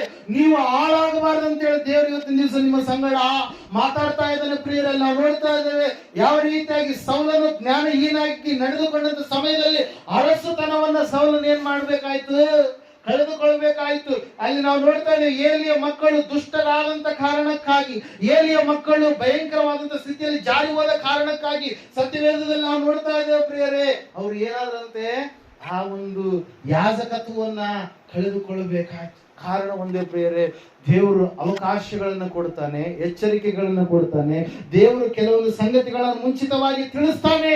ಆ ತಿಳಿಸಿದಾಗ ನಾವೇನಾಗ್ಬೇಕು, ಸರಿಯಾದ ರೀತಿಯಲ್ಲಿ ಕ್ರಮವಾಗಿ ಆತನಿಗೆ ನಡೆದುಕೊಳ್ಳುವವರಾಗಬೇಕು. ಒಂದು ವೇಳೆ ಅವಕಾಶಗಳು ಮೀರಿ ಹೋದಾಗ, ಎಚ್ಚರಿಕೆಗೆ ನೀನು ಬಗ್ಗದೆ ಇರುವಾಗ, ಗದರಿಕೆಗೆ ನೀನು ಬಗ್ಗದೆ ಇರುವಾಗ, ಆ ಸಮಯದಲ್ಲಿ ಹಠಾತ್ತನೆ ಏನು ಬರುತ್ತಂತೆ, ಭಯವಾಗುವಂತ ಕಾರ್ಯಗಳು ಬರ್ತವೆ. ಹಠಾತ್ತನೆ ಅಪಾಯ ಬರುತ್ತೆ, ಹಠಾತ್ತನೆ ಕೆಟ್ಟದಂತ ಕಾರ್ಯಗಳಲ್ಲಿ ಸಿಲುಕಿಕೊಳ್ತೀಯ. ಬೇಟೆಗಾರನ ಬಲೆಯಲ್ಲಿ ಪಕ್ಷಿ ಸಿಲುಕಿಕೊಂಡ ಹಾಗೆ, ಹಲ್ಲೆಲೂಯಾ, ನೀನು ಸೈತಾನನ ಕೈಯಲ್ಲಿ ಸಿಲುಕಿಕೊಳ್ತೀಯ, ಕಷ್ಟದ ಕೈಯಲ್ಲಿ ಸಿಲುಕಿಕೊಳ್ತೀಯ, ಬಂಧಿಸಲ್ಪಡ್ತೀಯ, ಬಲಹೀನನಾಗಿ ಬಿಡ್ತೀಯ. ಅದ್ರ ಸಲುವಾಗಿ ದೇವ್ರ ವಾಕ್ಯ ಹೇಳ್ತಾರೆ, ಸತ್ಯವೇದ ಹೇಳ್ತಾ ಇದೆ, ನನ್ನ ಜನರು ಜ್ಞಾನಹೀನರಾಗಿ ಅವರು ಹಾಳಾಗ್ತಾ ಇದ್ದಾರೆ. ಇವತ್ತಿನ ದಿವಸ ನಿಮಗೆ ಜ್ಞಾನ ಬೇಕಾದ್ರೆ ನೀವೇನ್ ಮಾಡ್ಬೇಕ್ರಿ? ಸತ್ಯವೇದದಲ್ಲಿ ನಾವು ನೋಡ್ತಾ ಇದ್ದೇವೆ, ಸತ್ಯವೇದ ಹೇಳ್ತಾ ಇದೆ, ಯೆಹೋವನ ಭಯವೇ ಜ್ಞಾನಕ್ಕೆ ಮೂಲ. ದೇವರಿಗೆ ನೀನು ಭಯ ಪಡಬೇಕು. ಹಲ್ಲೆಲೂಯಾ. ಸೃಷ್ಟಿಕರ್ತನಾದ ದೇವರು ಯಾರೆಂಬುದಾಗಿ ನೀನು ತಿಳಿದುಕೊಳ್ಬೇಕು. ಈ ಜನರು ದೇವರೇ ಇಲ್ಲ ಎಂಬುದಾಗಿ ಈ ಲೋಕದ ಕೆಲವೊಂದು ವಿಷಯಗಳನ್ನ, ಸಂಗತಿಗಳನ್ನ ತಾವು ಮಾಡಿರುವಂತಗಳನ್ನ ಮಾಡಿ ದೇವರಿಗೆ ಭಯ ಪಡಲಾರದೆ ಈ ಲೋಕದ ವಿಷಯಗಳಿಗೆ ಅವರು ಭಯಪಟ್ಟರು ಪ್ರಿಯರೇ. ಹಲ್ಲೆಲೂಯಾ. Praise God. ನಾವು ನೋಡ್ತಾ ಇದ್ದೇವೆ ಪ್ರಿಯರೇ, ಜ್ಞಾನಹೀನರಾಗಿ ನೀವು ಹಾಳಾಗಬೇಡಿ. ಸೌಲನೋಪಾದಿಯಲ್ಲಿ ಮತ್ತೆ ನೀವು ಅರಸತನವನ್ನ ಕಳೆದುಕೊಳ್ಳಬೇಡಿ. ದೇವರು ನಮ್ಮನ್ನ ಅರಸರನ್ನಾಗುವುದಕ್ಕಾಗಿ, ಯಾಜಕರನ್ನಾಗುವುದಕ್ಕಾಗಿ ಏನ್ ಮಾಡಿದ್ದಾನೆ, ಕರೆದಿದ್ದಾನೆ ಪ್ರಿಯರೇ. ಹಲ್ಲೆಲೂಯಾ. Praise God. ದೇವರು ಅವನು ಸುಂದರವಾದ ಮನೆಯಲ್ಲಿ ಎನ್ನುವಂತ ಹಾಡನ್ನು ಕಟ್ಟಿರುವಂತ ಆ ಭಕ್ತನು ಹೇಳ್ತಾನೆ ಏನಂತೇಳಿ, ಆತನ ಪಾದಕ್ಕೆ, ನಮ್ಮ ತಲೆಗೆ ಆತನು ಕಿರೀಟವನ್ನು ಮುಡಿಸಿದಾಗ ಅದೇ ಕಿರೀಟವನ್ನು ತೆಗೆದುಕೊಂಡು ಆತನ ಪಾದಕ್ಕೆ ನಾವು ಇಟ್ಟು ಏನ್ ಮಾಡ್ತೀವಿ, ನೀನೇ ಯೋಗ್ಯನಾಗಿರುವಂತ ದೇವರಯ್ಯ. ಯಾಕೆ ಹೇಳ್ರಿ, ನಾವು ಒಂದು ವೇಳೆ ನೀನು ಈ ಲೋಕಕ್ಕೆ ಬರಲಾರದೆ ಇದ್ದಿದ್ರೆ, ನಾವು ಅಜ್ಞಾನದಲ್ಲಿ ಇದ್ದಿದ್ರೆ, ಆ 400 ವರ್ಷಗಳ ಕಾಲ ದೇವರು ಮಾತನಾಡಲಾರದಂತ ಕಾಲ ಪ್ರೇರೆ. ಎಲ್ಲಿಂದ ಮಲಾಕಿನ ಪ್ರವಾದನೆ ಮೊದಲುಗೊಂಡು ಮತ್ತಾಯನ ಬರೆದ ಸುವಾರ್ತೆಯವರೆಗೂ ಕೂಡ ದೇವರು 400 ವರ್ಷಗಳ ಕಾಲ ಏನ್ ಮಾಡಲಿಲ್ಲಂತೆ, ಮಾತಾಡಲಿಲ್ಲಂತೆ. ಮಾತಾಡಲಿಲ್ಲ. ಪ್ರವಾದಿಗಳ ಮೂಲಕವಾಗಿ ಮಾತಾಡ್ತಿದ್ದ, ದೂತರನ್ನ ಕಳುಹಿಸಿ ಮಾತಾಡ್ತಿದ್ದ, ಗ್ರಂಥಗಳನ್ನ ಬರೆಸಿ ಮಾತಾಡ್ತಿದ್ದ. ಆದ್ರೆ ಆ ಸಮಯದಲ್ಲಿ ದೇವರು ಮಾತಾಡಲಾರ್ದಾಗ ಜನರು ಇನ್ನೂ ಅಜ್ಞಾನದ ಕಡೆಗೆ ಅವರು ನಡೆಸಲ್ಪಟ್ಟರು. ಆದ್ರೆ ನನ್ನ ಜನರು ಅಜ್ಞಾನಿಗಳು ಆಗಬಾರ್ದು ಅಂತ ಹೇಳಿ ದೇವರು ತನ್ನ ಸ್ವಂತ ಮಗನನ್ನ, ಸ್ವಂತ ಕುಮಾರನನ್ನ ಏನ್ ಮಾಡಿದ್ರಂತ ಈ ಲೋಕಕ್ಕೆ ಕಳುಹಿಸಿಕೊಟ್ರು. 3ನೇ ಅಧ್ಯಾಯ 16ನೇ ವಚನ ಯೋಹಾನ ಬರೆದ ಸುವಾರ್ತೆ ನಾವು ನೋಡ್ತಾ ಇದ್ದೇವೆ. ಸತ್ಯವೇದ ಹೇಳ್ತಾ ಇದೆ, ದೇವರು ಲೋಕದ ಮೇಲೆ ಎಷ್ಟೋ ಪ್ರೀತಿಯನ್ನು ಇತ್ತು, ತನ್ನ ಒಬ್ಬನೇ ಮಗನನ್ನ ಕೊಟ್ಟನು, ಆತನನ್ನು ನಂಬುವ ಒಬ್ಬನಾದರೂ ನಾಶವಾಗದೆ. ಜ್ಞಾನಹೀನತೆ ನಮ್ಮನ್ನ ಏನ್ ಮಾಡುತ್ತೆ, ಹಾಳಾಗುವಂತ ಸ್ಥಿತಿ ನಮ್ಮನ್ನ ಏನ್ ಮಾಡುತ್ತೆ, ನಾಶದ ಕಡೆಗೆ ನಡೆಸ್ಕೊಂಡು ಹೋಗುತ್ತೆ. ಒಬ್ಬನಾದರೂ ನಾಶವಾಗದೆ ಎಲ್ಲರೂ ನಿತ್ಯ ಜೀವವನ್ನ ಪಡೆಯಬೇಕೆಂದು ಆತನನ್ನ ಕೊಟ್ಟನು. ಆತನನ್ನ ತೀರ್ಪು ಮಾಡುವುದಕ್ಕಾಗಿ ಕೊಡಲಿಲ್ಲ, ಆತನನ್ನ ಯಾವುದಕ್ಕೆ ಕೊಟ್ಟಂತೆ, ನಿತ್ಯ ಜೀವವನ್ನು. ಆತನನ್ನ ನಂಬಿದರೆ ನಿತ್ಯ ಜೀವ ಇದೆ. ಇವತ್ತಿನ ದಿವಸದಲ್ಲಿ ಪ್ರಿಯರ ದೇವರ ವಾಕ್ಯ ಹೇಳ್ತದೆ, ಸತ್ಯವೇದ ಹೇಳ್ತಾ ಇದೆ, ದೇವರ ಕಡೆಗೆ ಬರುವಂತದ್ದೇ ಜ್ಞಾನವಾಗಿದೆ. ಯೇಸು ಕ್ರಿಸ್ತನನ್ನು ನಂಬುವಂತದ್ದೇ ಜ್ಞಾನವಾಗಿದೆ. ಆತನನ್ನು ತಿಳಿದುಕೊಂಡು ಆರಾಧಿಸುವಂತದ್ದೇ ಜ್ಞಾನವಾಗಿದೆ. ಹಿಂದೆ ಇರ್ತಕ್ಕಂಥ ವಿಷಯಗಳು, ಸಂಗತಿಗಳು ಎಲ್ಲವೂ ಕೂಡ ಸತ್ಯವೇದದಲ್ಲಿ ಇದ್ದಾವೆ. ಮುಂದೆ ನಡೆಯುವಂತ ಕಾರ್ಯಗಳು ಕೂಡ ಸತ್ಯವೇದದಲ್ಲಿ ಇದ್ದಾವೆ. ಇಷ್ಟೆಲ್ಲ ವಿಷಯಗಳು, ಸಂಗತಿಗಳು ಇದ್ದಾಗಲೂ ಕೂಡ ಕೆಲವೊಂದು ಸಂದರ್ಭದಲ್ಲಿ ನಾವೇನಾಗ್ತೀವಿ, ಅಜ್ಞಾನಿಗಳ ರೀತಿಯಲ್ಲಿ ನಾವು ನಡೆದುಕೊಳ್ತೀವಿ. ಅದರಲ್ಲಿ ಕೆಲವೊಂದು ಸಂದರ್ಭದಲ್ಲಿ ಬಹಳ ಭಕ್ತಿಯನ್ನು ತೋರಿಸ್ತೀವಿ, ಕೆಲವೊಂದು ಸಂದರ್ಭದಲ್ಲಿ ಇಸ್ರಾಯೇಲ್ ರೂಪದಲ್ಲಿ ನಾವೇನಾಗ್ಬಿಡ್ತೀವಿ, ಕೆಳಗಡೆ ಬಿದ್ದಂತ ಸ್ಥಿತಿಗೆ ಜಾರಿ ಹೋಗ್ಬಿಡ್ತೀವಿ. ಆದ್ರೆ ದೇವರು ಇವತ್ತು ದಿವಸ ನಮಗೊಂದು ಅವಕಾಶ ಕೊಡ್ತಾ ಇದ್ದಾನೆ, ಎಚ್ಚರಿಕೆ ಕೊಡ್ತಾ ಇದ್ದಾನೆ. ಸಹೋದರ ಸಹೋದರಿಯೇ, ಜ್ಞಾನಹೀನರಾಗಿ ಹಾಳಾಗಬೇಡ್ರಿ. ಜ್ಞಾನವನ್ನು ಹಿಡಿದುಕೊಳ್ಳ್ರಿ. ಜ್ಞಾನವನ್ನು ನೀವು ಹಿಡಿದುಕೊಂಡ್ರೆ ಆ ಜ್ಞಾನ ನಿಮಗೆ ಫಲವನ್ನ ಕೊಡುತ್ತೆ. ಹಲ್ಲೆಲೂಯಾ. ಜ್ಞಾನೋಕ್ತಿಗಳ ಪುಸ್ತಕದ ಕಡೆಗೆ ಬರಿ ಒಂದ್ಸಾರಿ.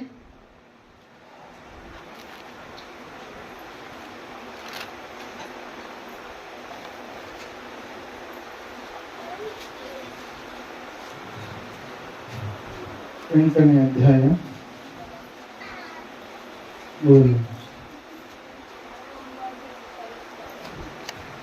ಜ್ಞಾನವೆಂಬ ಆಕೆಯು ಕರೆಯುತ್ತಾಳೆ, ವಿವೇಕವೆಂಬ ಆಕೆಯೇ ತನಿಗೈಯುತ್ತಾಳೆ. ಆಕೆಯು ರಾಜಮಾರ್ಗಗಳ ಅಗ್ರಸ್ಥಾನದಲ್ಲಿ, ದಾರಿಯ ಪಕ್ಕದಲ್ಲಿ, ನಡುಬೀದಿಯಲ್ಲಿ ನಿಂತುಕೊಳ್ಳುತ್ತಾಳೆ. ಪುರಪ್ರವೇಶದ ದ್ವಾರಗಳಲ್ಲಿ, ಬಾಗಿಲುಗಳೊಳಗೆ, ಜನಸೇರುವ ಸ್ಥಳದಲ್ಲಿ ಹೀಗೆ ಕೂಗುತ್ತಾಳೆ, ಮನುಷ್ಯರೇ, ನಿಮ್ಮನ್ನೇ ಕರೆಯುತ್ತೇನೆ, ಮಾನವರಿಗಾಗಿಯೇ ತನಿಗೈಯುತ್ತೇನೆ. ಮೂಢರೇ, ಜಾಣತನವನ್ನ ಕಲಿತುಕೊಳ್ಳರಿ. ಜ್ಞಾನಹೀನರೇ, ಬುದ್ಧಿಯನ್ನ ಗ್ರಹಿಸಿರಿ. ಕೇಳಿರಿ, ನಾನು ಶ್ರೇಷ್ಠವಾದ ಸಂಗತಿಗಳನ್ನ ಹೇಳುವೆನು, ಯಥಾರ್ಥಕ್ಕಾಗಿಯೇ ತುಟಿಗಳನ್ನ ತೆರೆಯುವೆನು. ನನ್ನ ಬಾಯಿ ಸತ್ಯವನ್ನೇ ಹಾಡುವುದು, ದುಷ್ಟತನವು ನನ್ನ ತುಟಿಗಳಿಗೆ ಅಸಹ್ಯವಾಗಿದೆ. ಹಲ್ಲೆಲೂಯಾ. ಅಲ್ಲಿ 10ನೇ ವಚನದಲ್ಲಿ ನಾವು ನೋಡ್ತಾ ಇದ್ದೇವೆ ಪ್ರಿಯರೇ, ನನ್ನ ಬೋಧನೆಯನ್ನು ಬೆಳ್ಳಿಗಿಂತಲೂ, ನನ್ನ ಜ್ಞಾನೋಪದೇಶವನ್ನು ಅಪರಂಜಿಗಿಂತಲೂ ಉತ್ತಮವೆಂದು ಹೊಂದಿಕೊಳ್ಳಿರಿ. ಜ್ಞಾನವು ಅವಳಕ್ಕಿಂತಲೂ ಶ್ರೇಷ್ಠ. ಇಷ್ಟ ವಸ್ತುಗಳೆಲ್ಲವೂ ಅದಕ್ಕೆ ಸಮವಲ್ಲ. ಜ್ಞಾನವೆಂಬ ನನಗೆ ಜಾಣ್ಮೆಯೇ ನಿವಾಸ, ಯುಕ್ತಿಗಳ ತಿಳುವಳಿಕೆಯನ್ನ ಹೊಂದಿದ್ದೇನೆ. ಯೆಹೋವನ ಭಯವು ಪಾಪ ದ್ವೇಷವನ್ನ ಹುಟ್ಟಿಸುತ್ತದೆ ಎಂಬುದಾಗಿ. ಹಲ್ಲೆಲೂಯಾ. ಜ್ಞಾನ ಕರಿತಾ ಇದೆ ನಮ್ಮನ್ನ. ಜ್ಞಾನವಾಗಿರುವಂತ ಏಸಪ್ಪ ಕರಿತಾ ಇದ್ದಾನೆ ನಮ್ಮನ್ನ.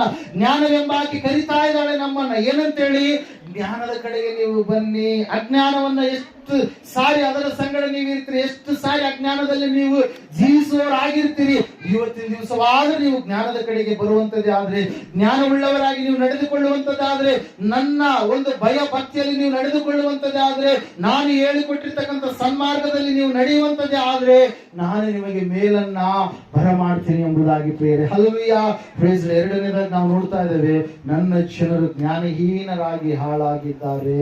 ಅವರಿಗೆ ಕೊಟ್ಟಿರ್ತಕ್ಕಂಥ ಬಾಧ್ಯತೆಯನ್ನು ಸಂಪೂರ್ಣವಾಗಿ ಅವರು ತೊರೆದು ಬಿಟ್ಟಿದ್ದಾರೆ. ಆದ್ರೆ ನೀವು ಆ ರೀತಿಯಾಗಿ ಆಗ್ಬೇಡಿ. ಮೂರನೇದಾಗಿ ಸಮಯದಲ್ಲಿ ನಾವು ನೋಡೋಣ, ಯೆರೆಮೀಯನ ಪ್ರವಾದನೆ ಗ್ರಂಥ 18ನೇ ಅಧ್ಯಾಯದ 5ನೇ ವಚನ. ಯೆರೆಮೀಯನ ಪ್ರವಾದನೆ ಗ್ರಂಥ 18ನೇ ಅಧ್ಯಾಯದ 5ನೇ ವಚನ. ಓದ್ತೀರಾ ಯಾರು?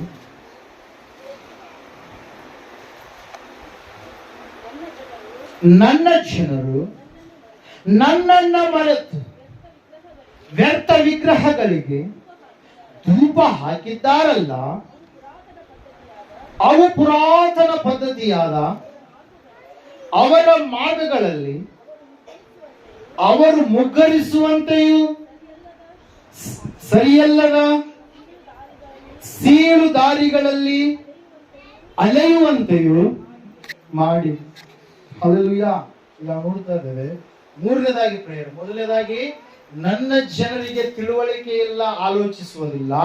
ಎರಡನೇದಾಗಿ ನನ್ನ ಜನರು ಜ್ಞಾನಹೀನರಾಗಿ ಹಾಳಾಗಿದ್ದಾರೆ, ಜ್ಞಾನ ಇಲ್ಲ. ಮೂರನೇದಾಗಿ ದೇವರು ಮಾತಾಡ್ತಾ ಇದ್ದಾರೆ, ನನ್ನ ಜನರು ನನ್ನನ್ನ ಮರೆತೇ ಬಿಟ್ಟಿದ್ದಾರೆ. ಏನ್ ಮಾಡಿದ್ದಾರೆ? ನನ್ನ ಜನರು ಮರೆತು ಬಿಟ್ಟಿದ್ದಾರೆ. ನಾನು ಎಷ್ಟು ಅವರ ಮಧ್ಯದಲ್ಲಿ ಭಯಂಕರ ಕೃತ್ಯಗಳನ್ನ ನಾನು ನಡೆಸಿದೆ, ಅವರನ್ನ ನಾನು ಎಷ್ಟು ಆಧರಿಸಿದೆ, ಸಂತೈಸಿದೆ, ಅವರಿಗೆ ಏನೆಲ್ಲ ಉಪಕಾರಗಳನ್ನು ನಾನು ಮಾಡಿದೆ, ಅವರಿಗೆ ಬೇಕಾಗಿರುವಂತದ್ದೆಲ್ಲವನ್ನು ನಾನು ಒದಗಿಸಿಕೊಟ್ಟೆ. ಕಾಲಾನು ಕ್ರಮವಾಗಿ ಅವರಿಗೆ ಬೇಕಾಗಿರುವಂತದ್ದೆಲ್ಲವನ್ನ ನಾನು ಅನುಗ್ರಹ ಮಾಡಿದೆ.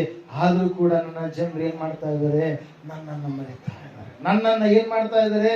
ಮರೆತು ಹೋಗ್ಬಿಟ್ಟಿದ್ದಾರೆ. ನನ್ನನ್ನ ಮರೆತು ವ್ಯರ್ಥವಾದಂತ ವಿಗ್ರಹಗಳಿಗೆ ಏನ್ ಮಾಡ್ತಾ ಇದ್ದಾರೆ? ಧೂಪ ಹಾಕ್ತಾ ಇದ್ದಾರೆ. ದೇವರ ಸ್ಥಾನದಲ್ಲಿ ಏನ್ ಮಾಡ್ತಾ ಇದ್ದಾರೆ? ತಮ್ಮ ಆಲೋಚನೆಯಿಂದ, ಮನುಷ್ಯನ ಕಲ್ಪನೆಯಿಂದ, ಮನುಷ್ಯನ ಆಲೋಚನೆಯಿಂದ ಮಾಡಿರ್ತಕ್ಕಂತ ಕೆಲವೊಂದು ಬೊಂಬೆಗಳನ್ನ ದೇವರ ಸಮಾನಕ್ಕೆ ಎಣಿಸ್ತಾ ಇದ್ದಾರೆ. ಹಲ್ಲೆಲೂಯಾ. ಪ್ರೀಸ್ ನಾವು ನೋಡ್ತಾ ಇದ್ದೇವೆ, ದೇವರ ವಾಕ್ಯ ಹೇಳ್ತದೆ, ಸತ್ಯವೇದ ಹೇಳ್ತಾ ಇದೆ, ಸ್ವತಃ ದೇವರೇ ಮಾತಾಡ್ತಾ ಇದ್ದಾನೆ. ದಶಾಜ್ಞೆಗಳಲ್ಲಿ ಮೊದಲನೆಯ ಆಜ್ಞೆ, ನೀವು ನಿಮ್ಮ ದೇವರಾದ ಯೆಹೋವನು. ಓದ್ತೀರಿ ಒಂದ್ಸಾರಿ ವಿಮೋಚನಕಾಂಡ ಪುಸ್ತಕ 20ನೇ ಅಧ್ಯಾಯ 1ನೇ ವಚನದಿಂದ ಓದಿಕೊಳ್ಳೋಣ. ದೇವರ ಮುಂದಣ ಆಜ್ಞೆಗಳನ್ನೆಲ್ಲ ಕೊಟ್ಟನು, ನೀನು ದಾಸತ್ವದಲ್ಲಿದ್ದ ಐಗುಪ್ತ ದೇಶದೊಳಗಿಂದ ನಿನ್ನನ್ನು ಬಿಡುಗಡೆ ಮಾಡಿದ ಯೆಹೋವನು ಎಂಬ ನಿನ್ನ ದೇವರು ನಾನೇ, ನಾನಲ್ಲದೆ ನಿನಗೆ ಬೇರೆ ದೇವರುಗಳು ಇರಬಾರದು, ಯಾವ ಮೂರ್ತಿಯನ್ನ ಮಾಡಿಕೊಳ್ಳಬಾರದು. ಆಕಾಶದಲ್ಲಾಗಲಿ ಭೂಮಿಯಲ್ಲಾಗಲಿ ಭೂಮಿಯ ಕೆಳಗಡೆ ನೀರಿನಲ್ಲಾಗಲಿ ಇರುವ ಯಾವುದರ ರೂಪವನ್ನ ಮಾಡಿಕೊಳ್ಳಬಾರದು, ಅವುಗಳಿಗೆ ಅಡ್ಡ ಬೀಳಲೂಬಾರದು, ಪೂಜೆ ಮಾಡಲೂಬಾರದು. ನಿನ್ನ ದೇವರಾದ ಯೆಹೋವನೆಂಬ ನಾನು ನನಗೆ ಸಲ್ಲತಕ್ಕ ಗೌರವವನ್ನ ಮತ್ತೊಬ್ಬರಿಗೆ ಸಲ್ಲಗೊಳಿಸುವನಾದುದರಿಂದ ನನ್ನನ್ನು ದ್ವೇಷಿಸುವವರ ವಿಷಯದಲ್ಲಿ ತಂದೆಗಳ ದೋಷ ಫಲವನ್ನ ಮಕ್ಕಳ ಮೇಲೆ 3-4 ತಲೆಗಳವರೆಗೆ ಬರಮಾಡುವವನಾಗಿಯೂ, ನನ್ನನ್ನು ಪ್ರೀತಿಸಿ ನನ್ನ ಆಜ್ಞೆಗಳನ್ನು ಕೈಕೊಳ್ಳುವವರಿಗೂ 1000 ತಲೆಗಳವರೆಗೆ ದಯ ತೋರಿಸುವವನಾಗಿಯೂ ಇದ್ದೇನೆ ಎಂಬುದೇ. ಹಲ್ಲೆಲೂಯಾ.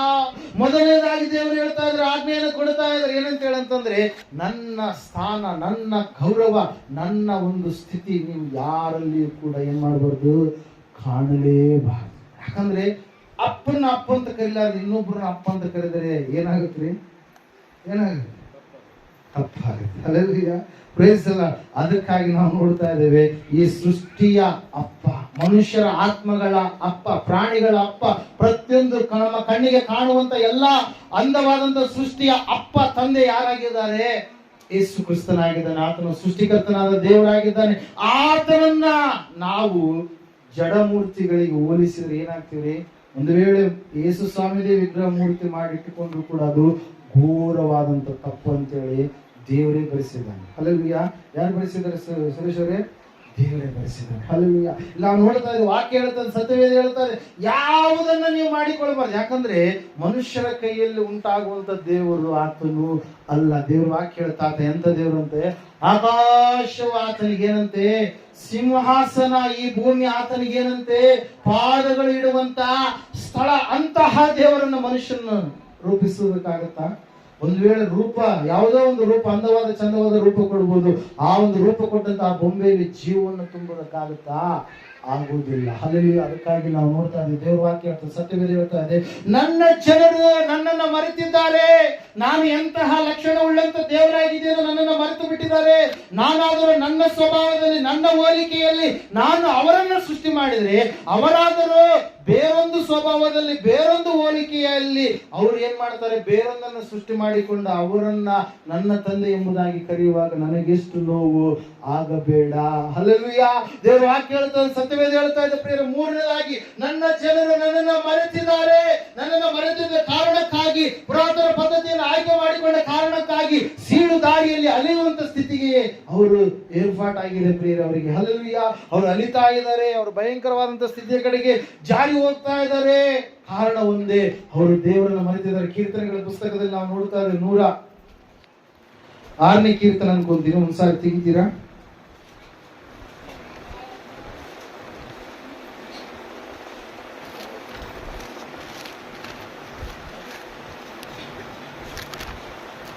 ಹಲ್ಲೆಲೂಯಾ.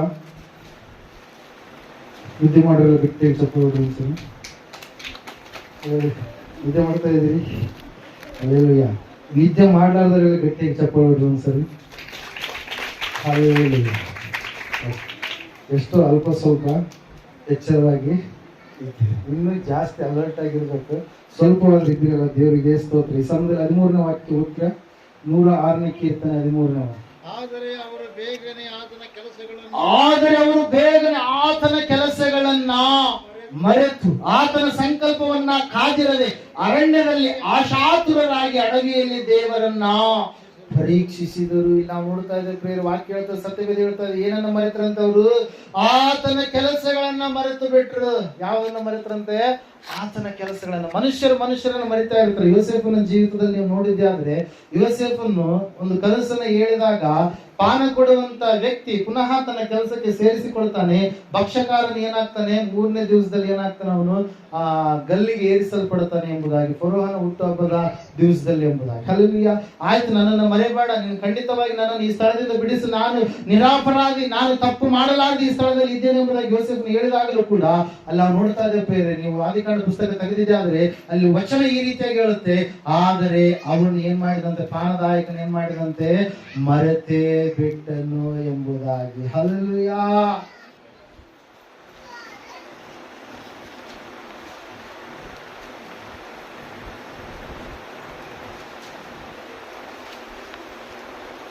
ಓದ್ತೀರಾ 40ನೇ ಅಧ್ಯಾಯ 14ನೇ 15ನೇ ವಚನ ಓದಿ ಮತ್ತೆ 23ನೇ ವಚನ.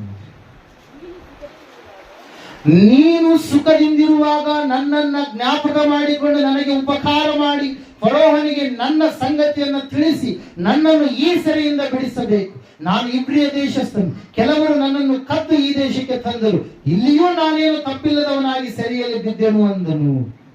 ಆದಾಗ್ಯೂ ಮುಖ್ಯ ಪಾನದಾಯಕನು ಯೋಸೇಫನನ್ನ ನೆನಪು ಮಾಡದೆ ಮರೆತೇ ಬಿಟ್ಟನಂತೆ. ಹಲ್ಲೆಲೂಯಾ. ಮನುಷ್ಯರು ಏನ್ ಮಾಡ್ತಾರೆ, ಮರಿತಾರೆ. ಮನುಷ್ಯರು ಏನ್ ಮಾಡ್ತಾರೆ, ಮರೆತು ಹೋಗ್ತಾರೆ. ಉಪಕಾರ ಮಾಡಿರುವಂತದನ್ನ ಮರೆತು ಬಿಡ್ತಾರೆ. ತಾವು ಕೆಲವೊಂದು ಸಂದರ್ಭದಲ್ಲಿ ಕೆಳಗಡೆ ಬಿದ್ದಂತ ಸ್ಥಿತಿಯಲ್ಲಿ ಇರುವಾಗ ಯಾರಾದ್ರೂ ಅವರಿಗೆ ಸಹಾಯ ಮಾಡಿರುವಂತದನ್ನ ಅವರು ಬೇಗನೆ ಮರೆತು ಬಿಡ್ತಾರೆ. ತಮ್ಮನ್ನ ಕೈ ಹಿಡಿದು ನಡೆಸಿದಂತವರನ್ನ ಮರೆತು ಬಿಡ್ತಾರೆ. ಆದ್ರೆ ಇಲ್ಲಿ ನಾವು ನೋಡ್ತಾ ಇದ್ದೇವೆ, ಈ ಜನರಂತೆ ದೇವರನ್ನೇ ಮರೆತು ಬಿಟ್ಟಿದ್ದಾರೆ. ಯಾರನ್ನು ಮರೆತಿದ್ದಾರೆ? 430 ವರ್ಷಗಳ ಕಾಲ ದಾಸತ್ವದಲ್ಲಿ ಐಗುಪ್ತ ದೇಶದಲ್ಲಿ ಇರಬೇಕಾದ್ರೆ 10 ಉಪದ್ರವಗಳನ್ನು ವಿಶೇಷವಾಗಿ ಐಗುಪ್ತರಿಗೆ ಬರಮಾಡಿ ಗೋಷನ್ ಸೀಮೆಯಲ್ಲಿರ್ತಕ್ಕಂಥ ಇವರಿಗೆ ಒಂದು ಉಪದ್ರವ ಕೂಡ ತಾಕಲಾರದ ಹಾಗೆ ಸುರಕ್ಷಿತವಾಗಿ ಹದ್ದು ತನ್ನ ಮರಿಗಳ ಮೇಲೆ ಹಾರಾಡಿಕೊಳ್ಳುತ್ತಾ ಅವುಗಳನ್ನು ಯಾವ ರೀತಿಯಾಗಿ ಹದ್ದು ತನ್ನ ಮರಿಗಳನ್ನು ನೋಡಿಕೊಳ್ಳುತ್ತೋ, ದೇವರು ಕೂಡ ಅಗ್ನಿಸ್ತಂಭವಾಗಿ ಮೇಘಸ್ತಂಭವಾಗಿ ತನ್ನ ಮಕ್ಕಳನ್ನು ನೋಡಿಕೊಂತ ಬಂದ್ರೆ 40 ವರ್ಷ ಅರಣ್ಯದಲ್ಲಿ ಅವರಿಗೆ ಹಸಿವೆ ಬಾಯಾರಿಕೆ ಇದ್ದಂತ ಸಮಯದಲ್ಲಿ ಹಸಿವೆಯನ್ನು ತೀರಿಸಿ ಬಾಯಾರಿಕೆಯನ್ನ ಸಂಪೂರ್ಣವಾಗಿ ಆತನು ಬಂಡೆಯಾಗಿ ನೀರನ್ನ ಜಲವನ್ನ ಕೊಟ್ಟು ಅವರ ಬಾಯಾರಿಕೆಯನ್ನ ತೀರಿಸಿ ಬರುವಂತ ಎಲ್ಲ ಕಷ್ಟಗಳಿಂದ ಬರುವಂತ ಪ್ರತಿಯೊಬ್ಬ ಶತ್ರುಗಳಿಂದ ಅವರನ್ನ ಬಿಡುಗಡೆ ಮಾಡಿ ಎಲ್ಲ ಮೇಲುಗಳನ್ನ ದೇವರವರಿಗೆ ಮಾಡಿದಂತ ಎಲ್ಲಾ ಕೆಲಸಗಳನ್ನ ಇವ್ರು ಏನ್ ಮಾಡಿಬಿಟ್ರಂತೆ, ಏನ್ ಮಾಡಿದ್ರಂತ್ರಿ, ದೇವರು ಕೊಟ್ಟಿದ್ದ ಆಹಾರ ಮರೆತರು, ದೇವರು ಕೊಟ್ಟಿರ್ತಕ್ಕಂಥ ನೀರು ಮರೆತರು.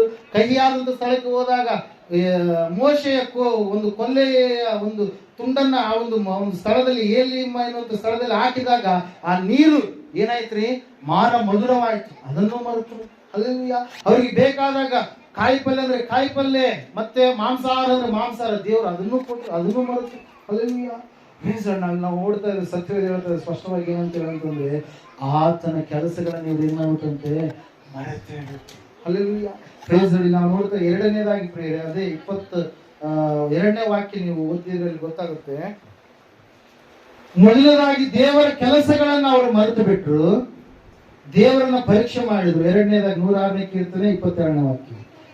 ಕೆಂಪು ಸಮುದ್ರದ ಬಳಿಯಲ್ಲಿ ಘೋರ ಕೃತ್ಯಗಳನ್ನು ನಡೆಸಿದ ತಮ್ಮ ರಕ್ಷಕನಾದ ದೇವರನ್ನ ಮರೆತೇ ಬಿಟ್ಟರು. ಹಲ್ಲೆಲೂಯಾ. ನಾವು ನೋಡ್ತಾ ಇದ್ದೇವೆ, ದೇವ್ರ ವಾಕ್ಯ ಹೇಳ್ತದೆ, ಸತ್ಯವೇದ ಹೇಳ್ತಾ ಇದೆ, ಅವರು ಘೋರವಾದಂತ ಕೃತ್ಯಗಳನ್ನ ಜರುಗಿಸಿರ್ತಕ್ಕಂಥ ದೇವರು, ಆ ದೇವರನ್ನ ಅವರು ಮರೆತು ಬಿಟ್ಟು ಸಮುದ್ರ ಇಬ್ಬಾಗವಾಗಿರುವಂತದ್ದು ಚರಿತ್ರೆಯಲ್ಲಿ ಎಲ್ಲಿಯೂ ಕೂಡ ಇಲ್ಲ. ದೇವರು ಸಮುದ್ರವನ್ನ ಇಬ್ಬಾಗಿಸಿದ್ರು. ಹಲ್ಲೆಲೂಯಾ. ಎಷ್ಟೋ ಆಳ ಕಿಲೋಮೀಟರ್ ವರೆಗೆ ಸಮುದ್ರ, ಆ ಕಡೆ ಗೋಡೆ ಈ ಕಡೆ ಗೋಡೆಯೋ ಪಾದಿಯಲ್ಲಿ ಸಮುದ್ರ ನಿಂತುಕೊಳ್ಳುತ್ತೆ. ಸುಮಾರು 6 ಲಕ್ಷ ಕಾಲ್ಗಳು ಎಂಬುದಾಗಿ ಹೇಳ್ತೀವಿ. ಆ ಜನರನ್ನ ಲೆಕ್ಕಿಸಿದಾಗ ಸುಮಾರು 30 ಲಕ್ಷದಷ್ಟು ಜನರು ಪ್ರಿಯರೇ. ಅವರು ಹೆಂಗ ನಡೆದ್ರಂತೆ, ಒಣ ನೆಲದಲ್ಲಿ ದೇವರು ನಡೆಸಿಕೊಂಡು ಹೋದ. ಹಲ್ಲೆಲೂಯಾ.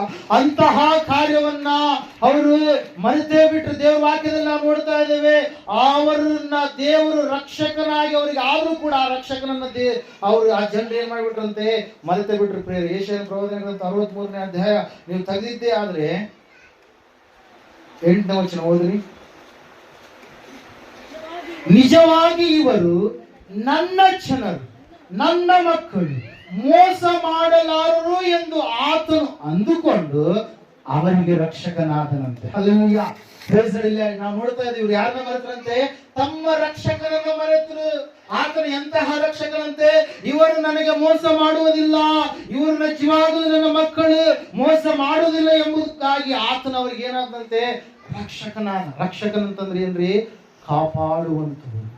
ಎಂತ ಸ್ಥಿತಿಯಲ್ಲಿ ಇರುವಂತವ್ರನ್ನ ಕಾಪಾಡುವಂತವ್ರಿ ಅಲ್ಲಿ ನಾವು ನೋಡ್ತಾ ಇದ್ದೇವೆ. ಯೇಸು ಅಂದ್ರೆ ರಕ್ಷಕನು, ಕ್ರಿಸ್ತನಂದ್ರೆ ಅಭಿಷಕ್ತ. ರಕ್ಷಕನಂದ್ರೆ ಯಾರ್ರಿ? ಯೇಸು ಎಂಬುದಾಗಿ. ಹಲ್ಲೆಲೂಯ. ಅದರ ಅರ್ಥವನ್ನು ನಾವು ನೋಡುವಾಗ ಪ್ರಿಯರೇ, ಅಲ್ಲಿ ಈ ರೀತಿಯಾಗಿ ತಿಳಿಸಲ್ಪಡುತ್ತೆ. ಏನಂತ ಹೇಳಂತಂದ್ರೆ, ಒಬ್ಬ ವ್ಯಕ್ತಿ ಅವನು ಹೋಗ್ತಾ ಇರ್ಬೇಕಾದ್ರೆ ಸಡನ್ ಆಗಿ ಒಂದು ಕೆಸರಿನ ಮಡುವಿನಲ್ಲಿ ಅವನು ಏನಾಗ್ಬಿಟ್ಟ? ಬಿದ್ದು ಬಿಟ್ಟ. ಎಲ್ಲಿ ಬಿದ್ದರೆ? ಕೆಸರಿನ ಮಡು. ಹಲ್ಲೆಲೂಯ. ಕಳ್ಳುಸುಗ ಅಂತ ಹೇಳಂತೀವಿ. ಕಳ್ಳುಸುಗ ಕಾಲಿಟ್ಟಾಗ ಏನಾಗ್ತಿರ್ತೀವಿ ನಾವು? ಒಳಗಡೆ ಹೋಗ್ತಾ ಇರ್ತೀವಿ. ಹಲ್ಲೆಲೂಯ. ಆ ಒಂದು ಕೆಸರಿನ ಮಡುವಿನಲ್ಲಿ ಬಿದ್ದಂತ ಆ ವ್ಯಕ್ತಿ ಅಂಗಲಾಸ್ತಾ ಇದ್ದಾನೆ, ಬೇಡ್ತಾ ಇದ್ದಾನೆ. ಮೊದಲು ಪಾದಗಳು ಮುಳುಗೋದು, ಮೊಣಕಾಲು ಮುಳುಗೋಯ್ತು, ಸೊಂಟ ಮುಳುಗೋಯ್ತು, ಈ ಭುಜದ ಭಾಗದವರೆಗೂ ಕೂಡ ಬಂತು. ಆ ಅಂಗಲಾಚಿ ಕೂಗ್ತಾ ಇದ್ದಾನೆ. ಈ ಒಂದು ಮಡುವಿನಿಂದ ನನ್ನನ್ನು ರಕ್ಷಿಸುವವರು ಯಾರಾದ್ರೂ ಇದ್ದಾರಾ? ಈ ಒಂದು ಸ್ಥಳದಿಂದ ನನ್ನನ್ನು ಹೊರಗಡೆ ತರುವಂತವ್ರು ಯಾರಾದ್ರೂ ಇದ್ದಾರಾ? ಈ ಒಂದು ಬಂಧನದಿಂದ ನನಗೆ ವಿಮೋಚನೆಯನ್ನು ಕೊಡುವಂತವ್ರು ಯಾರಾದ್ರೂ ಇದ್ದಾರಾ ಎಂಬುದಾಗಿ ಕೂಗಿದಾಗ ಯಾರೋ ಒಬ್ಬ ವ್ಯಕ್ತಿ ಬಂದಲ್ಲಿ ಆ ವ್ಯಕ್ತಿಗೆ ಏನ್ ಮಾಡಿದ? ಸಹಾಯ ಮಾಡಿದವರ ಒಂದು ಮೀನಿಂಗ್ ಅರ್ಥ ಏನ್ರಿ? ರಕ್ಷಕ ಅಂತೇಳಿ. ಹಲ್ಲೆಲೂಯಾ. Praise the Lord. ಅರ್ಥ ಏನ್ರಿ? ರಕ್ಷಕ ಎಂಬುದಾಗಿ. ಮನುಷ್ಯರು ಪಾಪ ಬಂಧನದಲ್ಲಿ, ಶಾಪ ಬಂಧನದಲ್ಲಿ, ಸಮಸ್ಯೆ ಬಂಧನದಲ್ಲಿ, ಅಗ್ನಿ ನರಕದ ಅಂಚಿನ ಒಂದು ಬಂಧನದಲ್ಲಿ ಬಿಗಿಯಲ್ಪಟ್ಟವರಾಗಿ ಸೈತಾನನ ಕಪಿಮುಷ್ಟಿಯಲ್ಲಿ ಜೀವಿಸ್ತಾ ಇರಬೇಕಾದ್ರೆ ಆ ಸೈತಾನನ ಕಪಿಮುಷ್ಟಿಯಿಂದ ತನ್ನ ಕೈಯೊಳಗಡೆ, ತನ್ನ ಕೈಯಲ್ಲಿ ಅಂದವಾದಂತ ಉಂಗುರವನ್ನಾಗಿ, ತನ್ನ ಕೈಯಲ್ಲಿ ಅಂದವಾದ ರೀತಿಯಲ್ಲಿ ಚಿತ್ರಗಳನ್ನಾಗಿ ದೇವರು ನಮ್ಮನ್ನು ಏನ್ ಮಾಡಿದ್ರಿ? ಆ ಒಂದು ಬಂಧನದಿಂದ ಬಿಡುಗಡೆ ಮಾಡಿ ನಮಗೇನ್ ಮಾಡಿದ್ರು? ರಕ್ಷಣೆಯನ್ನ ಕೊಟ್ಟು ಪ್ರಿಯರೇ. ಹಲ್ಲೆಲೂಯಾ. ಇಲ್ಲಿ ನಾವು ನೋಡ್ತಾ ಇದ್ದೇವೆ, ಅಂತಹ ಬಂಧನದಲ್ಲಿ ಇರ್ತಕ್ಕಂಥ ವ್ಯಕ್ತಿಗೆ ಯಾವ ರೀತಿಯಾಗಿ ಬಿಡುಗಡೆ ಆಗುತ್ತೋ, ಬಿಡುಗಡೆ ಆದಾಗ ಆ ವ್ಯಕ್ತಿಗೆ ಆಗುವಂತ ಸಂತೋಷ ನೋಡ್ರಿ, ಸಾಮಾನ್ಯವಾಗಿರುತ್ತ ಸಂತೋಷ ಇರಲ್ಲ ಪ್ರಿಯರೇ. ಹಲ್ಲೆಲೂಯಾ. ನೀವು ಯಾರೋ ಏನೋ ಒಂದು ಸಮಸ್ಯೆ ಸಡನ್ ಆಗಿ ಪೆಟ್ರೋಲ್ ಖಾಲಿ ಆಗಿರುತ್ತಾ, 2-3 ಗಾಡಿ ಹಂಗೆ ಓಡ್ತಾ ಇರ್ತವೆ, ಯಾರೋ ಒಬ್ರು ಪೆಟ್ರೋಲ್ ಕೊಟ್ಟಾಗ ಏನಂತ ಹೇಳ್ತೀವಿ? ದೇವ್ರು ಬಂದಂಗ ಬಂದಿರಪ್ಪ. ಅವ್ರು ಬರ್ಲಾರ್ದೆ ಇದ್ದಾರೆ, ಅಯ್ಯೋ ಎಷ್ಟೋ ಕಿಲೋಮೀಟರ್ಗಳಷ್ಟು ದೂರ ಇದೆ ಬಂಕ್, ಅಲ್ಲಿ ನಾನು ದಬ್ಕೊಂಡು ಕಷ್ಟಪಡ್ಬೇಕು. ಆದ್ರೆ ಆ ವ್ಯಕ್ತಿ ತನ್ನಲ್ಲಿರ್ತಕ್ಕಂಥದ್ದನ್ನ ನಿಮಗೆ ಕೊಟ್ಟಂತ ಸಮಯದಲ್ಲಿ ನಿಮ್ಗೆ ಆ ಸಮಯದಲ್ಲಿ ಎಷ್ಟೋ ಸಂತೋಷ ಆಗುತ್ತೆ. ಹಲ್ಲೆಲೂಯಾ.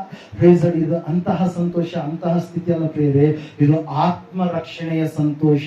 ಹಲ್ಲೆಲೂಯಾ. ಇದು ಶಾರೀರಿಕವಾಗಿರುವಂತ ಕ್ರಿಯೆ ಅಲ್ಲ, ಇದು ಆತ್ಮನ ಕ್ರಿಯೆ ಆಗಿದೆ. ಮನುಷ್ಯನ ಪಾತಾಳಕ್ಕೆ ಜಾರಿ ಹೋಗಬೇಕಾದಂತ ಸಮಯದಲ್ಲಿ, ಆ ಒಂದು ಪಾತಾಳದಲ್ಲಿ ಸಿಕ್ಕಿಕೊಂಡಂತ ಸಮಯದಲ್ಲಿ ಮನುಷ್ಯನನ್ನ ದೇವರು ಏನ್ ಮಾಡಿದ್ರು?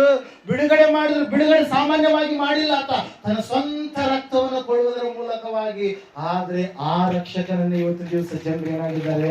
ಮರೆತು ಬಿಟ್ಟಿದ್ದಾರೆ ಪ್ರಿಯರೇ. ಹಲ್ಲೆಲೂಯಾ. Praise the Lord. ಆದ್ರೂ ಕೂಡ ದೇವ್ರು ಏನ್ ಮಾಡ್ತಾ ಇದ್ದಾನೆ?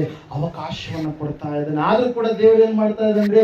ಇನ್ನು ಈಗಲಾದ್ರೂ ನನ್ನ ಬಳಿಗೆ ಇವರು ಬರ್ತಾರೇನೋ, ಈಗಲಾದ್ರೂ ನನ್ನನ್ನ ತಿಳಿದುಕೊಳ್ತಾರೇನೋ, ಈಗಲಾದ್ರೂ ನನ್ನನ್ನ ಗ್ರಹಿಸಿಕೊಳ್ತಾರೇನೋ ಎಂಬುದಾಗಿ ದೇವರು ಪ್ರಿಯರೇ ಯಾವ ರೀತಿಯಾಗಿ ಆತನ ಕರುಣೆಯುಳ್ಳ ದೇವರಾಗಿದೆ ನೋಡ್ರಿ. ಒಂದ್ಸರಿ ಕೊನೆಯದಾಗಿ ಯೋವೇಲನ ಪ್ರವಾದನೆ ಗ್ರಂಥ 2ನೇ ಅಧ್ಯಾಯ 18-27 ವಚನಗಳನ್ನು ಓದುವಾಗ, ಮೊದಲನೇದಾಗಿ ನನ್ನ ಜನರು ತಿಳುವಳಿಕೆ ಇಲ್ಲದೆ ಜೀವಿಸ್ತಾ ಇದ್ದಾರೆ, ನನ್ನ ಜನರು ಜ್ಞಾನಹೀನರಾಗಿ ಹಾಳಾಗ್ತಾ ಇದ್ದಾರೆ, ನನ್ನ ಜನರು ನನ್ನನ್ನು ಮರೆತು ಸೀಳಾದ ದಾರಿಗಳಲ್ಲಿ ಮುಗ್ಗರಿಸಿ ಬೀಳ್ತಾ ಇದ್ದಾರೆ, ಅಲಿಯುವವರ ರೀತಿಯಲ್ಲಾಗಿದ್ದಾರೆ. ಈಗಲಾದರೂ ನನ್ನ ಜನರು. ಗೊತ್ತೀರಾ? ಯೋವೇಲನ ಪುಸ್ತಕ ಪ್ರವಾದನೆ ಗ್ರಂಥ 2ನೇ ಅಧ್ಯಾಯ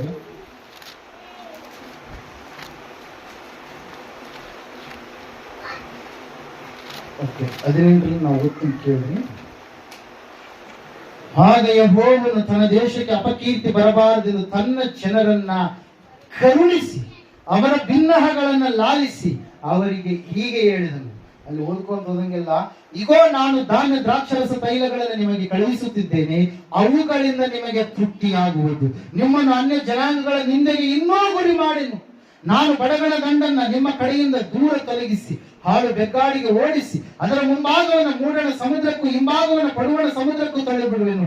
ಆಹಾ, ಮಹತ್ ಕಾರ್ಯಗಳನ್ನ ಮಾಡಿತ್ತು. ಅದರ ಹೆಣಗಳ ದುರ್ವಾಸನೆಯು ಏರುವುದು, ಗಬ್ಬು ನಾರುವುದು.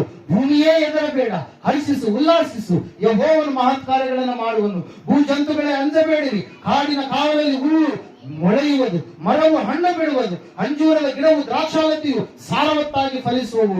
ಚೀಯೋನಿನ ಸಂತತಿಯವರೇ, ನಿಮ್ಮ ದೇವರಾದ ಯೆಹೋವನಲ್ಲಿ ಹರ್ಷಿಸಿರಿ, ಉಲ್ಲಾಸಿಸಿರಿ. ಆತನು ಮುಂಗಾರನ್ನು ತಕ್ಕ ಹಾಗೆ ನಿಮಗೆ ಕೊಡುವನು. ಮುಂಗಾರು ಹಿಂಗಾರು ಮಳೆಗಳನ್ನ ಮೊದಲಿನಂತೆ ನಿಮಗಾಗಿ ಸುರಿಸುವನು. ಕಣಗಳಲ್ಲಿ ಗೋಧಿಯು ರಾಶಿ ರಾಶಿಯಾಗಿರುವುದು, ತೊಟ್ಟಿಗಳಲ್ಲಿ ದ್ರಾಕ್ಷರಸವು ಎಣ್ಣೆಯು ತುಂಬಿ ತುಳುಕುವವು. ಗುಂಪು ಮಿಡತೆ, ಸಣ್ಣ ಮಿಡತೆ, ದೊಡ್ಡ ಮಿಡತೆ, ಚುಳಿ ಮಿಡತೆ ಅಂತೂ ನಾನು ನಿಮ್ಮ ಮೇಲೆ ಕಳುಹಿಸಿದ ನನ್ನ ದೊಡ್ಡ ದಂಡು ತಿಂದು ಬಿಟ್ಟ ವರ್ಷಗಳನ್ನು ನಾನು ನಿಮಗೆ ಕಟ್ಟಿಕೊಡುವೆನು. ನೀವು ಹೊಟ್ಟೆ ತುಂಬ ಊಟ ಮಾಡಿ ತೃಪ್ತಿಗೊಂಡು ನಿಮಗಾಗಿ ಅದ್ಭುತ ಕಾರ್ಯಗಳನ್ನು ಮಾಡಿದ ನಿಮ್ಮ ದೇವರಾದ ಯೆಹೋವನ ನಾಮವನ್ನ ಕೊಂಡಾಡುವಿರಿ. ನಾವು ನೋಡ್ತಾ ಇದ್ದೇವೆ, ನನ್ನ ಜನರು, ಹಲ್ಲೆಲೂಯಾ, ಏನಂತೆ, ನನ್ನ ಜನರು ಎಂದಿಗೂ ಆಶಾಭಂಗ ಪಡರಂತೆ. ಹಲ್ಲೆಲೂಯಾ, ಏನಂದ್ರೆ ನನ್ನ ಜನರು ಎಂದಿಗೂ ಆಶಾಭಂಗ ಪಡರು. ಒಂದು ವೇಳೆ ತಿಳುವಳಿಕೆ ಇಲ್ಲದೆ ನೀನು ಇದ್ದೀಯೇನೋ, ಒಂದು ವೇಳೆ ನೀನು ಆಲೋಚನೆ ಮಾಡಲಾರದ ಸ್ಥಿತಿಯಲ್ಲಿ ಇದ್ದೀಯೇನೋ, ಜ್ಞಾನಹೀನನಾಗಿ ಹಾಳಾದಂತ ಸ್ಥಿತಿಯಲ್ಲಿ ಇದೆಯೇನೋ, ದೇವರನ್ನ ಮರೆತಂತ ಸ್ಥಿತಿಯಲ್ಲಿ ಇದೆಯೇನೋ, ಒಂದು ವೇಳೆ ಈವಾಗಲಾದರೂ ನೀನು ಆತನ ಬಳಿಗೆ ಬರುವಂತದ್ದಾದ್ರೆ ಪ್ರಿಯರೇ, ಈ ಒಂದು ಆಶೀರ್ವಾದಗಳು ನಿನ್ನ ಸಮೀಪಕ್ಕೆ ಬರ್ತಾ ಇಲ್ಲ. ವಾಕ್ಯದಲ್ಲಿ ನಾವು ನೋಡ್ತಾ ಇದ್ದೇವೆ, ಸತ್ಯವೇದ ಹೇಳ್ತಾ ಇದೆ ಸ್ಪಷ್ಟವಾಗಿ, ನನ್ನ ಜನರು ಏನಂತೆ ಆಶಾಭಂಗವಾಗುವುದಿಲ್ಲ. ಅವರಿಗೆ ನಾನು ಕೇಡು ಮಾಡೋದೇ ಇಲ್ಲ, ಅವರಿಗೆ ನಾನು ಮೇಲನ್ನೇ ಮಾಡ್ತೇನೆ, ಅವರಿಗೆ ನಾನು ದುಃಖವನ್ನು ಕೊಡೋದಿಲ್ಲ, ಸುಖವನ್ನು ಕೊಡ್ತೇನೆ. ಮುಂಗಾರು ಹಿಂಗಾರು ಮಳೆಗಳನ್ನ ನಾನು ಕೊಡ್ತೇನೆ. ಅವರ ಕಣಗಳಲ್ಲಿ ಗೋಧಿಯು ರಾಶಿ ರಾಶಿ ಆಗಿರುವ ಹಾಗೆ ನಾನು ಮಾಡುತ್ತೇನೆ. ಅವರು ಭಯಪಡುವಂಥದ್ದು ಬೇಕಾಗಿಲ್ಲ. ಎಲ್ಲ ದಂಡುಗಳನ್ನ ನಾನು, ದೊಡ್ಡ ದಂಡುಗಳನ್ನ ತೆಗೆದು ಹಾಕಿ ಬಿಡುತ್ತೇನೆ ಎಂಬುದಾಗಿ. Hallelujah, praise. ಅದಕ್ಕಾಗಿ ಪ್ರಿಯರೇ, ಸತ್ಯವೇದ ಹೇಳ್ತಾ ಇದೆ, ನನ್ನ ಜನರು ನನ್ನ ಬಳಿಗೆ ಬರುವಾಗ ಪುನಃ ಅವರನ್ನು ನಾನು ಕೆಳಗೆ ಬಿದ್ದ ಸ್ಥಿತಿಯಲ್ಲಿ ಇರ್ತಕ್ಕಂಥ ಅವ್ರನ್ನ ನಾನು ಏನ್ ಮಾಡ್ತೀನಿ, ಮೇಲಕ್ಕೆ ಎತ್ತುತ್ತೇನೆ. ನಾವು ನೋಡ್ತಾ ಇದ್ದೇವೆ, ನಾನು ಇಸ್ರಾಯೇಲಿನ ಮಧ್ಯದಲ್ಲಿ ನೆಲೆಯಾಗಿದ್ದೇನೆಂತಲೂ, ಅದ್ವಿತೀಯನಾದ ನಾನೇ ನಿಮ್ಮ ದೇವರಾದ ಯೆಹೋವನಾಗಿದ್ದೇನೆಂತಲೂ ನಿಮಗೆ ನಿಶ್ಚಯವಾಗುವುದು.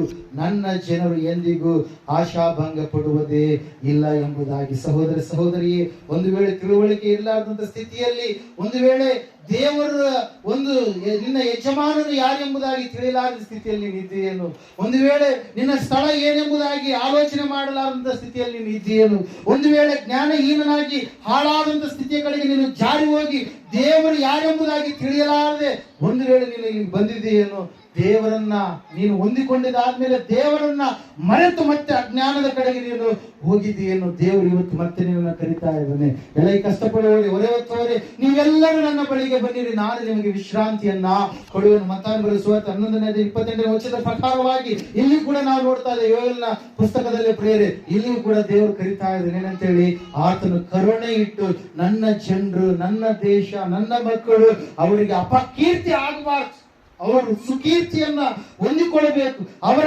ಕೀರ್ತಿ ಮತ್ತೆ ಹೆಚ್ಚಿನದಾಗಿ ನಡಿಬೇಕಂತೇಳಿ ಜನರನ್ನ ಕರುಣಿಸ್ತಾ ಇದ್ದಾನೆ. ಹಲ್ಲೆಲೂಯಾ, ಕರುಣಿಸಿ ಹೇಳ್ತಾ ಇದ್ದಾನೆ ಏನಂತೇಳಿ, ನನ್ನ ಜನರು ಎಂದಿಗೂ ಕೂಡ ಆಶಾಭಂಗ ಪಡುವುದೇ ಇಲ್ಲ ಎಂಬುದಾಗಿ. ಇವತ್ತೊಂದು ದಿವಸ ಅಲ್ಲ, ಎಂದೆಂದಿಗೂ ಕೂಡ ಅವರಿಗೆ ಆಶಾಭಂಗವಾಗಲಾರದ ಹಾಗೆ ಅವರು ನನ್ನ ಬಳಿಯಲ್ಲಿ ಇರುವಂತದ್ದೇ ಆದ್ರೆ ಅವರನ್ನ ನಾನು ಏನ್ ಮಾಡ್ತೀನಿ, ಮುನ್ನಡೆಸುವಂತವನಾಗಿರ್ತೀನಿ. ಅವರ ಮಧ್ಯದಲ್ಲಿ ನಾನೇ ಇರ್ತೀನಿ.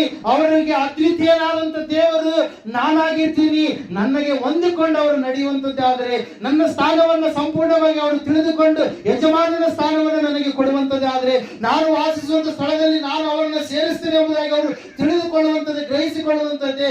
ಆದ್ರೆ ನನಗೆ ಭಯಪಟ್ಟು ಜ್ಞಾನದ ಮೂಲವಾಗಿರುವಂತ ನನ್ನನ್ನು ಕಂಡುಕೊಳ್ಳುವಂತದ್ದೇ ಆದ್ರೆ, ನನ್ನನ್ನು ಮರೆಯಲಾರದೆ ನನ್ನ ಕೃತ್ಯಗಳು, ನಾನು ಮಾಡಿದ ಉಪಕಾರಗಳನ್ನು ನೆನೆಸಿ ಕೃತಜ್ಞತೆಯುಳ್ಳವರಾಗಿ ನಡೆದುಕೊಳ್ಳುವಂತದ್ದೇ ಆದ್ರೆ ನಾನು ಅವರ ಮಧ್ಯದಲ್ಲಿ ಇರ್ತೀನಿ. ಅವರಿಗೆ ಅದ್ವಿತೀಯನಾದ ದೇವರಾಗಿರ್ತೀನಿ.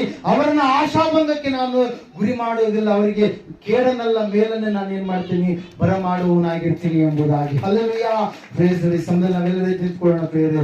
ದೇವರ ಮಾತು ಹೇಳ್ತಾರೆ, ಸತ್ಯವೇದ ಹೇಳ್ತಾ ಇದೆ, ನನ್ನ ಜನರು ಎಂಬುದಾಗಿ ದೇವರು ಅಲ್ಪರು, ಅಯೋಗ್ಯರು, ಕೆಲಸಕ್ಕೆ ಬಾರಲಾರದಂತ ನಮ್ಮನ್ನ ಆತನು ಕರಿಬೇಕಾದ್ರೆ ನನ್ನ ಎಂಬುದಾಗಿ ಹೇಳುವಾಗ, ಇದು ನನ್ನ ಮನೆ, ನನ್ನ ಕುಟುಂಬ, ನನ್ನ ಜನ, ನನ್ನ ಸ್ಥಳ, ನನ್ನ ಗಾಡಿ, ನನ್ನದು ಎಂಬುದಾಗಿ ಹೇಳುವಾಗ ಅದು ಸ್ವಂತದನ್ನು ತೋರಿಸಿಕೊಳ್ಳುವಂತದಾಗಿದೆ. ದೇವರು ಇವತ್ತಿನ ದಿವಸ ನೀನು ನನಗೆ ಸಂಬಂಧಪಟ್ಟವನು ಎಂಬುದಾಗಿ ಕರಿತಾ ಇದ್ದಾನೆ. ಹಲ್ಲೆಲೂಯಾ, ಸಹೋದರ ಸಹೋದರಿಯೇ, ಸೃಷ್ಟಿಕರ್ತನಾದಂತ ದೇವರನ್ನ, ಯಜಮಾನನನ್ನ ಮರೆತು ಬಿಟ್ಟಿದೀಯಾ? ಯಜಮಾನನ ಸ್ಥಳ ಯಾವುದೆಂಬುದಾಗಿ ತಿಳಿಯಲಾದ ಸ್ಥಿತಿಗೆ ಜಾರಿ ಹೋಗಿದೀಯಾ? ದೇವರು ಮಾಡಿದ ಉಪಕಾರಗಳನ್ನು ಮರೆತು ಬಿಟ್ಟಿದೀಯಾ?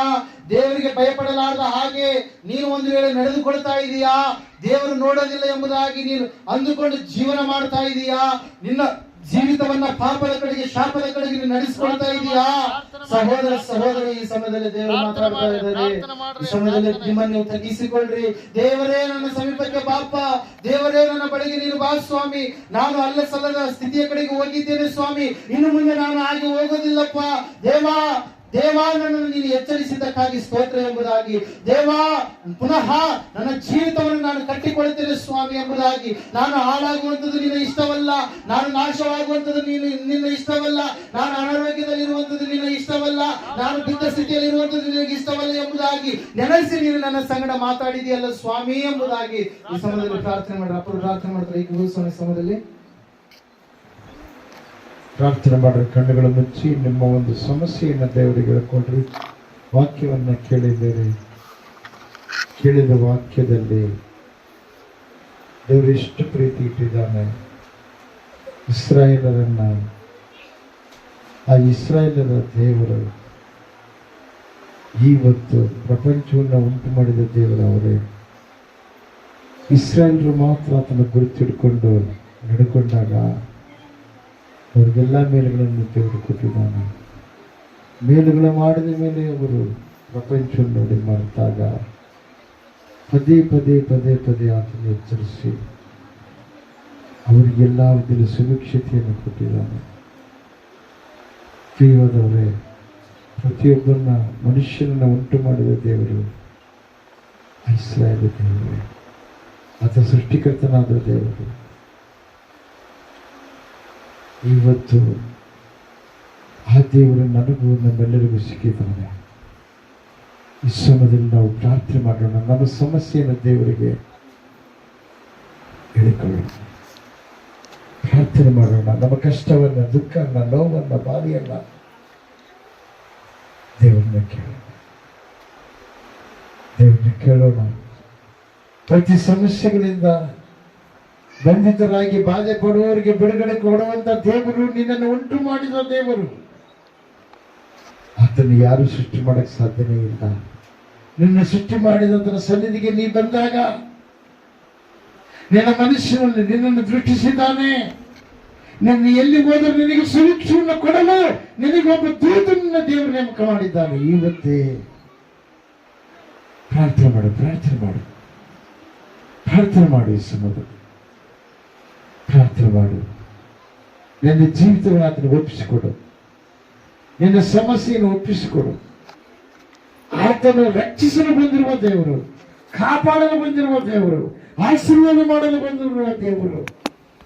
ನಿನ್ನ ನೋಡಿದ ಆತನ ನಿನ್ನನ್ನು ತನ್ನ ಸನ್ನಿಧಿಗೆ ಕರೆತಂದಿದ್ದಾನೆ. ಪ್ರಾರ್ಥನೆ ಮಾಡು. ಮೌನವಾಗಿರಬೇಡ, ಮೌನವಾಗಿರಬೇಡ. ಗಟ್ಟಿಯಾಗಿ ದುಃಖ ಇದೆಯಾ, ವೇದನೆ ಇದೆಯಾ, ಎಷ್ಟು ದಿವಸ ಇನ್ನೂ ಅದನ್ನು ಅರ್ಥ ಮಾಡಿಕೊಳ್ಳಲಾರದೆ ಜೀವಿಸ್ತಾ ಇದೀಯ. ಮನುಷ್ಯರು ನೋಡ್ತಾರೆ ಎಂಬುದಾಗಿ ನೀನು, ಮನುಷ್ಯರಿಗೋಸ್ಕರವಾಗಿ ನೀನು ಜೀವಿಸ್ತಾ ಇದೀಯಾ? ದೇವರಿಗಾಗಿ ಜೀವಿಸ್ತಾ ಇದೀಯ? ದೇವರು ನೀನು ನೋಡ್ತಾನೆ ಎಂಬುದು ಬಹಳ ಜಾಗೃತವಾಗಿ ನೀನು ತಿಳ್ಕೊಳ್ಳಿ. ಮನುಷ್ಯರಿದ್ರಿಗೆ ಒಂದಮ್ಮನೆ, ಮನುಷ್ಯರು ಇಲ್ಲದಾಗ ಒಂದಮ್ಮನೆ ಒಂದು ವೇಳೆ ನೀನು ಮಾಡ್ತಾ ಇದೀಯೇನೋ. ನೀನು ಉಂಟು ಮಾಡಿದ ದೇವರು ನಿನ್ನ ನೋಡಿಬಿಟ್ಟು, ಏ ಸುಮಾರಿ, ಏ ಬುದ್ಧಿ ಇಲ್ಲದ ಪುರುಷ, ಬುದ್ಧಿ ಇಲ್ಲದ ಸ್ತ್ರೀ ಎಂಬುದಾಗಿ ಸೈತಾನ ಏನ್ ಮಾಡ್ತಾನೆ ಗೊತ್ತಾ? ನಗುತ್ತಾನೆ. ಯಾಕೆ ಗೊತ್ತಾ? ಅವರೇ ನಿನಗೆ ಆ ಥರ ಬೋಧನೆ ತುಂಬಿರ್ತಾನೆ. ಆದರೆ ದೇವರು, ನಾನು ಪರಿಶುದ್ಧನಾಗಿರ್ಬೇಕಾದ್ರೆ ನೀನು ಪರಿಶುದ್ಧವಾಗಿರ್ಬೇಕು, ಯಥಾಸ್ಥಿತಿಯಲ್ಲಿರಬೇಕು. ನಾನು ನೀತಿವಂತನಾಗಿರ್ಬೇಕಾದ್ರೆ ನೀನು ನೀತಿವಂತನಾಗಿರ್ಬೇಕು. ಪಶ್ಚಾತ್ತಾಪಗೊಂಡು ದೇವರನ್ನು ಕೇಳ್ಕೊಳ್ಬೇಕು. ಪಶ್ಚಾತ್ತಾಪ ಇಲ್ಲದೆ ಕೆಲವರಂತಾರೆ ಕ್ಷಮಿಸು. ದೇವ್ರು ಕ್ಷಮಿಸ್ಬೇಕು. ನಿಜ, ದೇವ್ರು ಕ್ಷಮಿಸ್ತಾನೆ. ಪಶ್ಚಾತ್ತಾಪ ಪಟ್ಟಾದ್ರೆ ಸನ್ನಿಧಿ ಬಂದಾಗ ದೇವ್ರು ಕ್ಷಮಿಸಂತ ಹೇಳಿದ್ದಾನೆ. ತಪ್ಪಾಗಿತ್ತೆ, 7 ಸಲ ತಪ್ಪಾಗಿದೆ ಅಂತ ಬಂದು ನಿನ್ನ ಹತ್ತಿರಕ್ಕೆ ಬಂದು ಹೇಳಿದರೆ ಅವ್ರು ಕ್ಷಮಿಸಂತ ಹೇಳಿದ್ದಾನೆ ಹೊರತು ಸುಮ್ಮನೆ ತಪ್ಪಾಗಿದೆ ಅಂತ ಕೇಳಲಾರ್ದೆ, ಪಶ್ಚಾತ್ತಾಪ ಪಡ್ಲಾರ್ದೆ ಬಂದ್ರೆ ಕ್ಷಮಿಸಂತ ಅದರಲ್ಲಿ ವಾಕ್ಯದಲ್ಲಿ ಬರೆಯಲ್ಪಟ್ಟಿಲ್ಲ. ಇವತ್ತು ಪಶ್ಚಾತ್ತಾಪ ಪಟ್ಟು ದೇವರ ಕಡೆ ತಿರುಗೋರಿಗೆ ಕ್ಷಮಾಪಣೆ, ಅವರಿಗೆ ರಕ್ಷಣೆ. ಅವರಿಗೆ ಆತನ ಮಕ್ಕಳಾಗುವಂತ ಭಾಗ್ಯ, ಪಶ್ಚಾತ್ತಾಪವಿಲ್ಲದ ಹೃದಯ, ಕಠಿಣ ಹೃದಯ ತೆಗೆದಾಕಿ ಎಂಬುದಾಗಿ ದೇವರನ್ನ ಕೇಳ್ಕೊಳ್ಳೋಣ. ಕಠಿಣವಾಗಿರ್ತಕ್ಕಂಥ ಹೃದಯಕ್ಕೆ ಕಠಿಣವಾಗಿರ್ತಕ್ಕಂಥ ನೋವು, ಬಾಧೆಗೆ ತುತ್ತಾಗೋದು, ಆ ಕಠಿಣತೆ ತೆಗೆದಾಕಿ ಮೃದುವಾಗೋಣ. ದೇವರ ಸನ್ನಿಧಾನದಲ್ಲಿ ನಮ್ಮನ್ನು ನಾವು ದೇವರು ಇಷ್ಟಪಡೋದು ಯಾವುದೋ ಅದನ್ನು ನಾವು ಹಿಡಿಕೊಳ್ಳೋಣ. ದೇವರು ಇಷ್ಟವಲ್ಲದ ಕಾರ್ಯ, ಸೈತಾನನ ಇಷ್ಟಪಡುವ ಕಾರ್ಯ ಯಾವುದಿದೆಯೋ ಅದನ್ನು ಬಿಡೋಣ. ನಾವು ದೇವರ ಮಕ್ಕಳು, ದೆವ್ವದ ಮಕ್ಕಳಲ್ಲ. ದೆವ್ವಗಳಿಗೆ, ದುರಾತ್ಮಗಳಿಗೆ, ಸೈತಾನಿಗೆ ದೇವರು ನರಕ ಬೆಂಕಿ ಇಟ್ಟಾನ. ನಮಗೆ ನಿತ್ಯ ಜೀವ ಇಟ್ಟಾನ, ಸಮಾಧಾನ ಶಾಂತಿಯ ಲೋಕ ಇಟ್ಟಾನ. ಅದನ್ನು ನಾವು ಈ ಲೋಕದಲ್ಲಿ ಅನುಭವಿಸ್ಬೇಕು. ಆತ್ಮನಿಗಿತ್ತು ನನಗೆ ವ್ಯಾಧಿ ಇದೆ, ಬಾಧೆ ಇದೆ ಅಂತ ಬಾಧೆ ಪಡ್ತಾ ಇದ್ದೀನಿ. ಯೇಸು ಸ್ವಾಮಿ ಅದು ಸೃಷ್ಟಿಕರ್ತನಾದ ದೇವರು. ಅದೊಂದು ಮಾತು ಹೇಳಿದ್ರೆ ಸಾಕು. ಶತಾಧಿಪತಿ ಹೇಳ್ತಾನೆ, ನನ್ನ ಆಳು ಸಾಯಲಿಕ್ಕಿದ್ದಾನೆ ಅಪ್ಪ ಅಂದರೆ ನಾನು ನಿನ್ನ ಮನೆಗೆ ಬರ್ಬೇಕಂತ ಕೇಳ್ತಾನೆ. ಅಪ್ಪ ನಿನ್ನೊಂದು ಮಾತು ಹೇಳಿದ್ರೆ ಸಾಕು, ನನ್ನ ಆಳು ಬದುಕ್ತೇನೆ ಅಂತ. ಅದರ ಮಾತು ನಿನ್ನ ಜೀವಿತವನ್ನು ಬದಲಾಯಿಸುತ್ತೆ, ನಿನಗೆ ಆಯುಷ್ಯವನ್ನು ಹೆಚ್ಚಿಸುತ್ತೆ, ನಿನಗೆ ಸಂಪೂರ್ಣ ಆರೋಗ್ಯವನ್ನು ಕೊಡುತ್ತೆ. ಸರ್ವಶಿಕ್ಷಣ ದೇವರೇ, ಕರುಣಾನಿಧಿಯ ತಂದೆ, ನೀನು ಎಂಥ ದೇವರಪ್ಪ, ನಮಗೆ ಸಿಕ್ಕಿದ್ದಕ್ಕಾಗಿ ಸ್ತೋತ್ರ. ನನ್ನ ಕುಟುಂಬ ಮಕ್ಕಳ ನಿನ್ನಷ್ಟು ಕೊಡ್ತಾ ಇದ್ದೇನೆ. ಪರಿಪೂರ್ಣ ಆರೋಗ್ಯ, ಪರಿಪೂರ್ಣ ಸಮಾಧಾನ, ಪರಿಪೂರ್ಣ ಶಾಂತಿ, ಪರಿಪೂರ್ಣ ನೆಮ್ಮದಿ, ಪರಿಪೂರ್ಣವಾಗಿ ಪರಿಶುದ್ಧವಾದ ಜೀವಿತ, ಪರಿಪೂರ್ಣವಾಗಿ ಸ್ವಾಮಿ ಕ್ಷಮಿಸುವ ಗುಣ, ಪರಿಪೂರ್ಣವಾಗಿರತಕ್ಕಂಥ ನಿನ್ನ ಪ್ರೀತಿಯನ್ನು ಸಂಪಾದನೆ ಮಾಡಿಕೊಂಡು ನೀಡಲಿಕ್ಕಾಗುತ್ತೆ ಮಾಡಲ್ಲ. ಈ ಸಮಯದಲ್ಲಿ ಯಾರ್ಯಾರು ನೋವಿನಿಂದ, ಬಾಧೆಯಿಂದ ಬಂದಿದ್ದರು ಅವರಿಗೆ ಬಿಡುಗಡೆಯನ್ನು ಕೊಡು.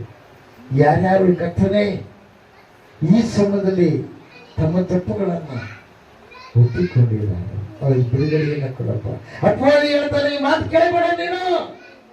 ಈ ಮಾತು ಕೇಳ್ಬಿಟ್ರೆ ಅವ್ರು ಬ್ರೈನ್ ವಾಶ್ ಮಾಡ್ತಾರೆ, ಅವ್ರು ಒಳಗಾಗಿ ಬಿಡ್ತೀಯ.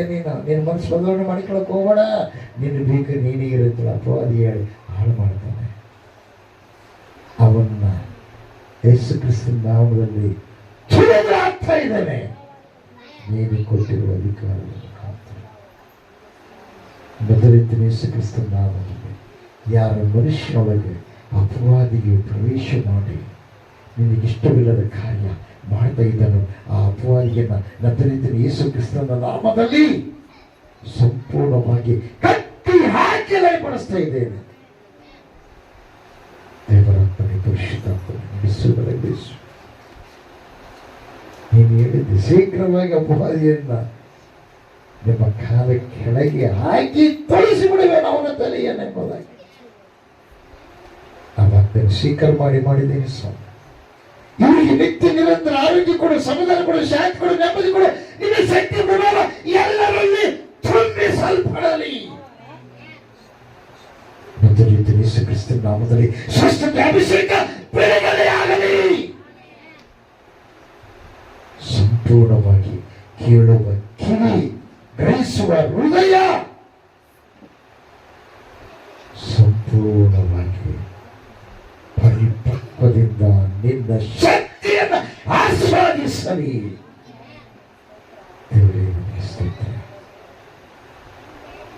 ನಾಮದಲ್ಲಿ ಏನಾದರೂ ಕೇಳು, ನಾನು ಮಾಡುತ್ತೇನೆ ಹೇಳಿದೆ. ಇವರಿಗಾಗಿ ಕೇಳಿದ್ದೇನೆ, ನೀನು ಮಾಡಿದ ಸ್ವಾಮಿ. ನನಗೂ ಎಷ್ಟೋ ಬೇಡವಾಗಿದೆ, ಇವರಿಗೂ ಕೂಡ ನೀನು ಈ ಸಮಯದಲ್ಲಿ ಮಾಡಿದಕ್ಕಾಗಿ ಸ್ತೋತ್ರ. ನಮ್ಮದಲ್ಲಿ ಬಂದಿದ್ದಕ್ಕಾಗಿ ಸ್ತೋತ್ರ, ಜ್ಞಾಪಕಪಡಿಸಿದ್ದಕ್ಕಾಗಿ ಸ್ತೋತ್ರ. ಜಡ್ಡು ಬದಲುವಿಕೆ, ಕೀಲುಗಳ ನೋವು, ಗ್ಯಾಸ್ಟ್ರಬಲ್ ಸಮಸ್ಯೆ, BP, ಥೈರಾಯ್ಡು, ಶುಗರ್, ಎಲ್ಲ ಥರದ ಅಂಗಾಂಗಗಳು ಇರ್ತಕ್ಕಂಥ ಎಲ್ಲ ವ್ಯಾಧಿಗಳನ್ನು ನೀವು ತೆಗೆದು ಹಾಕಿ ಸಂಪೂರ್ಣ ಸ್ವಸ್ಥತೆ, ಸಂಪೂರ್ಣ ಬಿಡುಗಡೆ, ಬಾಡಿ ಎಲ್ಲ ನಾರ್ಮಲ್ ಆಗುವಂತೆ ಯೇಸು ಕ್ರಿಸ್ತನ ನಾಮದಲ್ಲಿ ಪರಿಪೂರ್ಣವಾಗಿ ನಡೆಯಲಿ. ಮಾನಸಿಕ ವೇದನೆ ತೊರೆದು ಹೋಗಲಿ, ಮೃದು ಸ್ವಭಾವ ಉಂಟಾಗಲಿ, ಯೇಸು ಕ್ರಿಸ್ತನ ನಾಮದಲ್ಲಿ ಎಲ್ಲವನ್ನು ಹೊಂದಿದ್ದೀರಿ, ಪರಮ ತಂದೆ. ಆಮೆನ್. ಹಲ್ಲೆಲೂಯಾ. ಎಲ್ಲರೂ ಮೊಣಕಾಲಲ್ಲಿ ಕೂತ್ಕೊಳ್ರಿ. ಈ ಸಮಯದಲ್ಲಿ